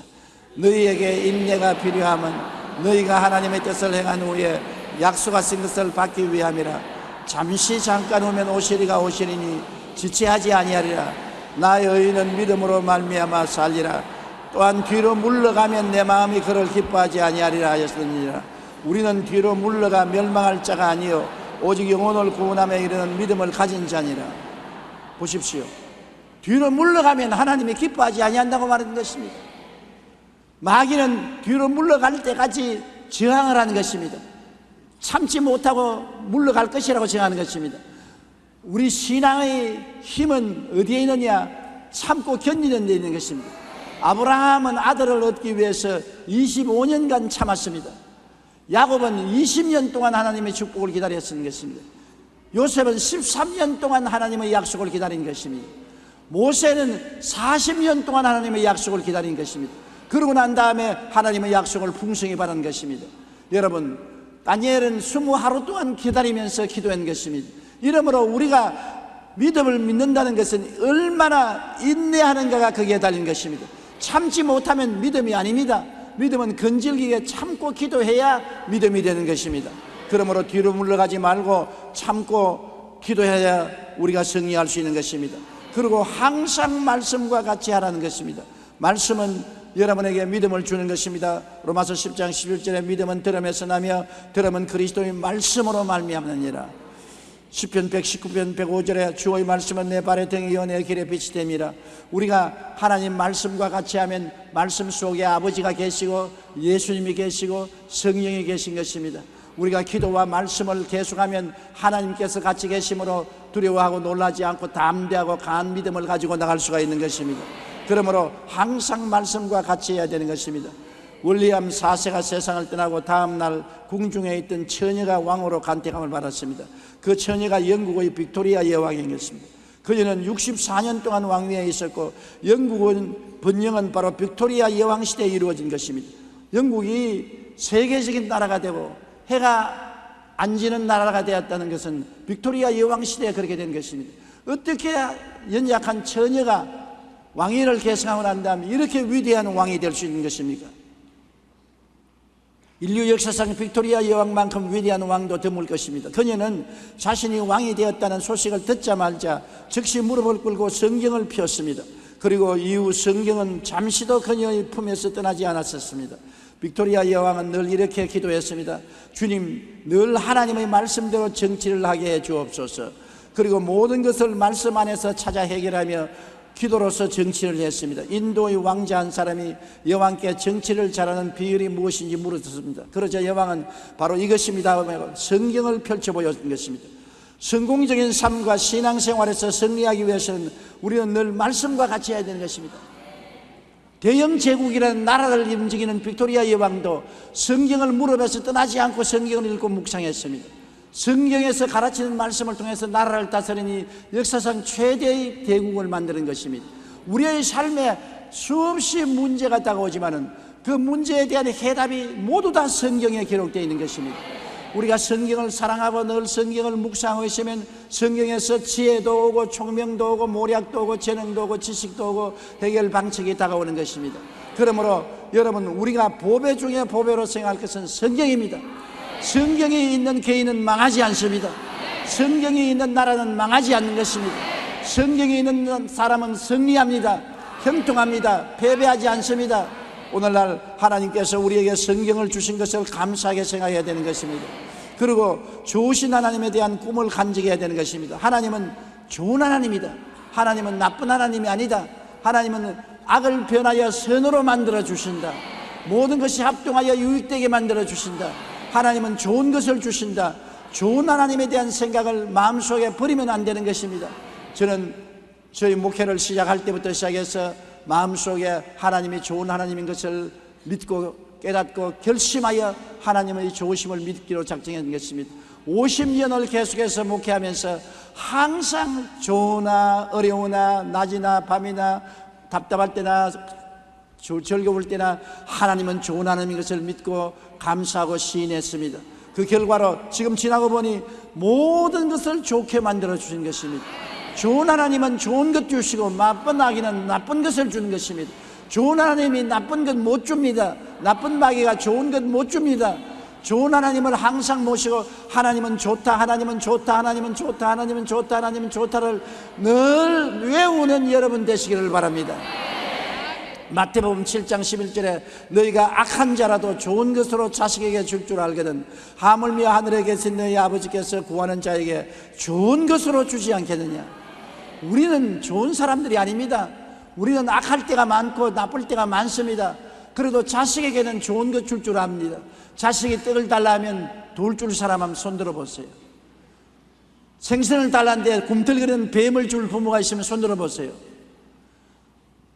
우리가 악할지라도 자식에게 좋은 것 주는데 하물며 천부께서 우리에게 좋은 것으로 주지 않겠느냐는 것입니다. 그 아들을 아끼지 않고 선물로 주시니까 그 아들과 함께 무엇을 선물로 주지 않겠느냐. 그러므로 우리는 끝까지 하나님이 좋은 하나님인 것을 믿고 환경을 바라보고 낙심하거나 뒤로 돌아서지 말아야 됩니다. 시편 84편 11절 다 같이 읽어보십시다. 야훼 하나님은 해여 방패이시라. 야훼께서 은혜와 영화를 주시며 정직하게 행하는 자에게 좋은 것을 아끼지 아니하실 것임이니이다. 우리에게 좋은 것을 아끼지 아니하신다는 것입니다. 그러면 우리의 전쟁터는 무엇입니까? 우리가 무엇에서 마귀와 늘 싸워야 되는 것입니까?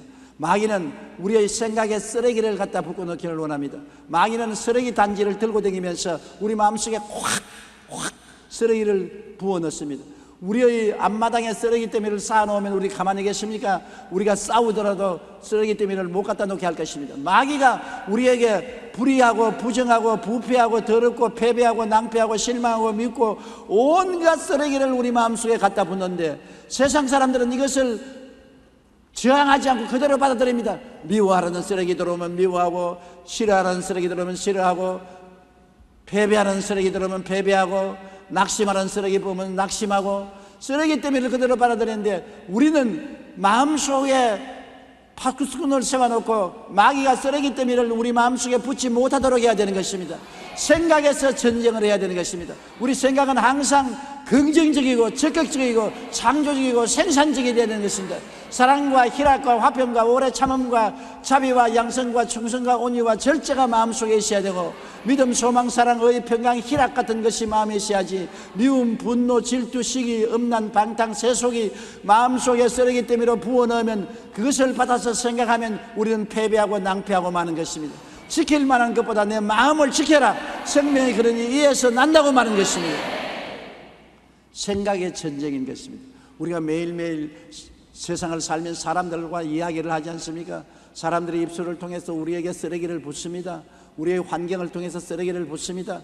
텔레비를 통해서 쓰레기를 붓습니다. 인터넷을 통해서 쓰레기를 붓습니다. 쓰레기 더미가 우리 마음을 부패하고 썩은 냄새가 나게 합니다.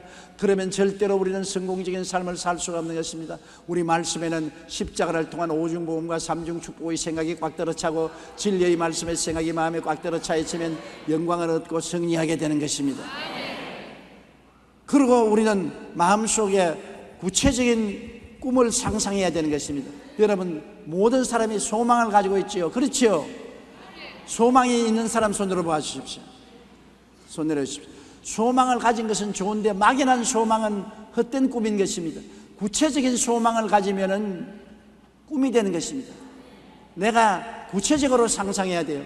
내가 키가 얼마 좀 더 커야 되겠다. 키가 크면 좋겠다. 그러는 것은 그냥 소망이고, 내가 1cm 커야 되겠다 하면 구체적이 되는 것입니다.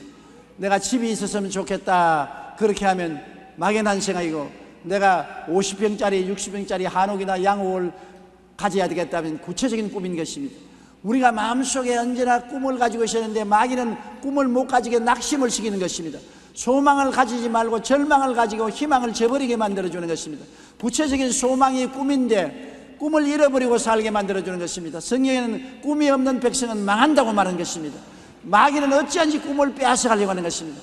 너 같은 사람이 무엇을 한단 말이고, 지식도 없고 학식도 없고 배경도 없고 돈도 없고 백도 없는 사람이 뭘 한단 말이냐. 꿈을 빼앗아가는 것입니다. 꿈이 있으면 하나님이 백이 되는 것입니다. 하나님이 꿈을 이루어 주시는 것입니다. 우리가 꿈이라는 입을 넓게 열면 하나님이 채워주시는 것입니다.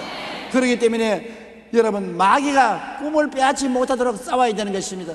절대로 희망을 버리면 안 되는 것입니다. 자나 깨나 마음속에 말씀을 통하여 그리스도의 은혜를 통하여 희망이 충만해야 되는 것입니다. 희망을 저버리지 말아야 되는 것입니다. 여러분, 적극적인 희망을 가지는 것이 바로 꿈인 것입니다. 십자가를 통해서 우리는 언제나 희망을 가질 수가 있는 것입니다. 사도행전 2장 17절에 하나님이 말씀하시기를 말세 내가 내 영으로 모든 육체에게 부어주리니 너희 자녀들은 예언할 것이요 너희 젊은이들은 환상을 보고 너희 늙은이들은 꿈을 꾸리라고 말한 것입니다. 성령이 와서 젊은이에게는 환상을, 우리 늙은이에게는 꿈을 주셔서 환상과 꿈을 가슴에 품고 살아야 되는 것입니다. 어린 아기를 잉태하지 않은 어머니가 아기를 낳을 수가 없습니다. 꿈을 잉태하지 않은 사람이 미래를 낳을 수가 없는 것입니다. 내일은 언제나 우리 오늘 가슴 속에 잉태되어 있는 것입니다. 그러므로 성경을 읽고 묵상하고 기도하면서 마음속에 소망이 꽉 잉태되어 꿈이 되어 있으면 그것이 내일에 이루어지는 것입니다. 하나님은 꿈이 없는 사람을 위해서 일하지 않습니다. 꿈이 없는 사람에게 내일을 주지 않습니다. 꿈이 없는 개인은 망합니다. 꿈이 없는 나라는 망합니다. 그러므로 여러분, 마귀가 꿈을 빼앗지 못하게 하시기를 주의 이름으로 축원합니다. 언제나 성경을 읽고 기도하는 사람에게는 꿈이 마음속에 타오르게 되어 있는 것입니다. 그리고는 믿음의 전쟁인 것입니다. 마귀는 마음에 공포와 불안을 갖다 주어서 믿음을 빼앗아 가려고 하는데, 믿음이란 뭡니까? 없는 것을 있는 것 같이 믿는 것이 믿음인 것입니다. 없는 은혜가 있는 것처럼 믿고, 없는 건강이 있는 것처럼 믿고, 없는 돈이 있는 것처럼 믿고, 없는 사랑이 있는 것처럼 믿는 것을 믿음이라고 말하는 것입니다. 믿으면 하나님이 내 믿음대로 될지라고 말하는 것입니다. 큰 믿음이 필요한 건 아닙니다. 겨자씨 하나일 만한 믿음만 있으면 하나님이 그 믿음을 존중시켜 주는 것입니다. 그 믿음은 여러분 성경을 읽을 때 다 얻을 수가 있는 것입니다. 믿음은 들음에서 나며 들음은 그리스도의 말씀으로 말미암는다고, 말씀을 읽고 묵상하면 말씀이 믿음을 만들어내는 것입니다. 말씀은 믿음의 공장이 되는 것입니다. 그러므로 믿음을 가지고서 우리가 살아야 하는데, 마귀는 믿음을 갖지 못하고 마음의 불안과 공포와 좌절과 절망을 가지고 뒤로 물러가게 만드는 것입니다. 절대로 믿음을 놓아서는 안 되는 것입니다. 마태복음 17장 20절 다 같이 읽어보십시다. 만일 너희에게 믿음이 겨자씨 하나만큼만 있어도 이 산을 명하여 여기서 저기로 옮기지라 하면 옮겨질 것이요, 또 너희가 못할 것이 없으리라. 그러므로 꿈을 버릴 수가 없지요. 믿음 겨자씨 하나만 있으면 산이 옮겨가고 기적이 일어나고 못할 것이 없는데요, 그 믿음을 하나님은 말씀을 통하여 여러분에게 주셨고 지금도 주시고 계신 것입니다.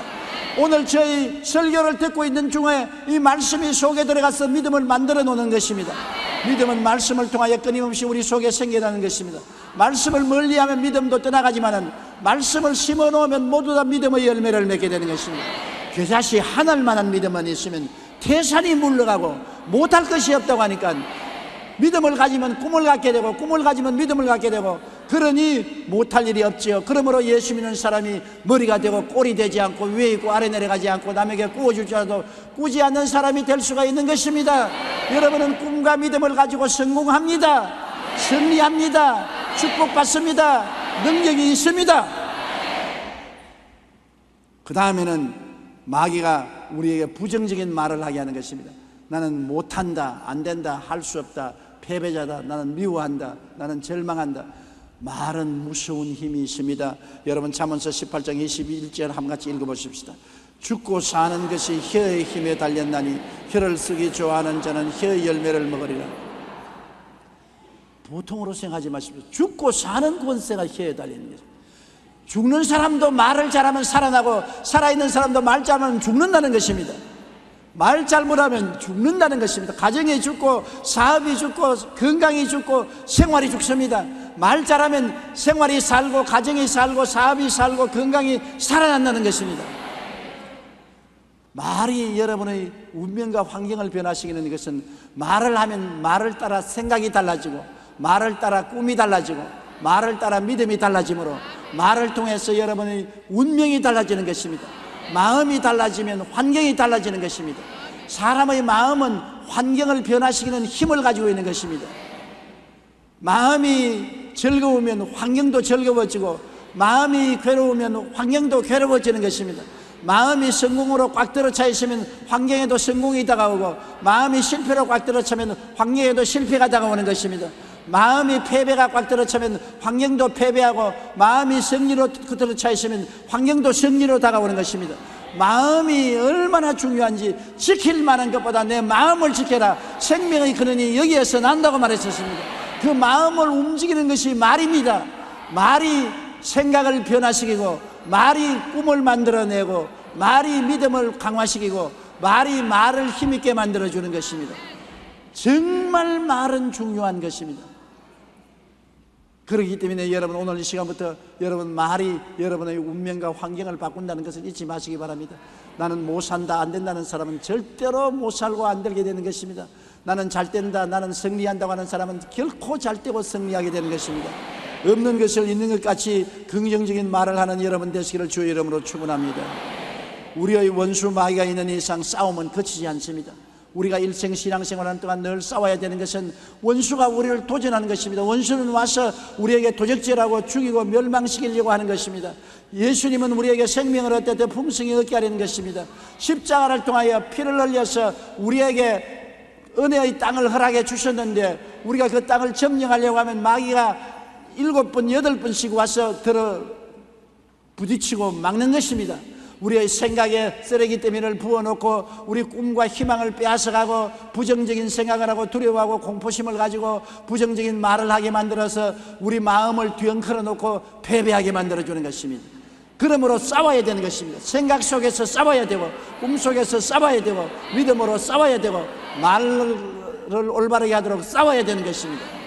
여호수아에게 하나님이 주신 가나안 땅을 싸워서 점령하라는 것처럼 하나님이 그리스도의 십자가 보혈을 통해서 우리에게 값지고 사준 오중복음과 삼중 축복을 우리는 싸워서 빼앗아 승리해야 되는 것입니다. 못 갖게 막는 마귀와 빼앗으려는 우리 간의 영적인 전쟁은 불가피한 것입니다. 우리는 이미 승리를 보장받고 싸우는 것입니다. 이미 승리는 우리의 것입니다. 내가 뱀과 정갈을 밟으며 원수의 모든 능력을 제할 권세를 주었으니 너희를 해할 자가 결단코 없다고 말한 것입니다. 사자와 독사를 밟으며 젊은 사자와 뱀을 발로 누를 것입니다. 하나님께서 말씀하기를 제가 나를 사랑한즉 내가 저를 건지리라. 제가 내 이름을 안즉 내가 저를 높이리라. 제가 내게 간구하리니 내가 응답하리라. 내가 환난 때 저와 같이 하여 저를 건지고 영화롭게 하리라. 내가 장수함으로 만족해 하며 나의 구원으로 보이겠다고 말씀하시는 것입니다. 그러므로 우리는 우리의 가져야 될 영역을 분명히 알고 하나님께 의지하여 강하고 담대한 마음을 가지고 항상 말씀을 마음속에 끼고 우리의 생각을 긍정적, 적극적, 창조적으로 꿈을 밝고 맑고 환하게 그리고 없는 것을 있는 것 같이 믿고 우리가 적극적인 말을 사용하고 전쟁에서 승리하는 용사가 되어 항상 하나님께 영광을 돌리는 여러분 되시기를 주의 이름으로 축원합니다. 강하고 담대하십시오. 두려워하지 말고 놀라지 마십시오. 왜냐하면 주께서 말씀하기를 볼지어다 내가 세상 끝날까지 너와 항상 함께 하리라 말했습니다. 너희 두세 사람이 내 이름으로 모인 곳에는 나도 너희 가운데 있겠다고 말씀하셨습니다. 지금 이 자리에 예수님이 와 계십니다. 성령으로 임하여 계시고 우리가 강하고 담대한 믿음으로 주를 향하면 주께서는 내 믿음대로 될지라고 말씀하는 것입니다. 기적을 기대해야 되는 것입니다. 항상 소망을 가지고 꿈을 가지고 기적을 믿고 기대하는 여러분 되시기를 주님 이름으로 축원합니다. 우리 기도드리겠습니다. 사랑이 많으신 우리 아버지 하나님, 하나님께서 예수 그리스도를 통해서 우리에게 놀라운 축복의 영역을 주신 것을 감사합니다. 오중복음과 삼중 축복이라는 땅을 주시고 성경이라는 위대한 은총의 약속을 주신 것을 감사합니다. 우리가 말씀 안에 푹 젖어서 살게 도와주시옵시고 말씀 안에서 아버지와 아들과 성령과 교제하며 살게 도와주시옵시고 하나님의 능력을 의지해서 사는 우리들이 되게 도와주시옵소서. 하나님 아버지여 우리의 생각을 점령하여 주시옵시고 우리 꿈을 점령하여 주시옵시고 믿음을 붙들어 주시옵시고 우리 말을 붙들어 주시옵소서. 내 아버지 하나님이시여 우리는 운명을 창조하고 변화시키고 환경을 창조하고 변화시키며 살게 도와주시옵소서. 모두 다 기적을 체험하게 도와주시옵시고 하나님과 동행하는 삶을 살게 도와주시옵소서. 금세 안심 내세 평안을 얻게 도와주시옵시고 영생 복락을 얻게 하여 주옵소서. 예수님 이름으로 기도드리옵나이다. 아멘.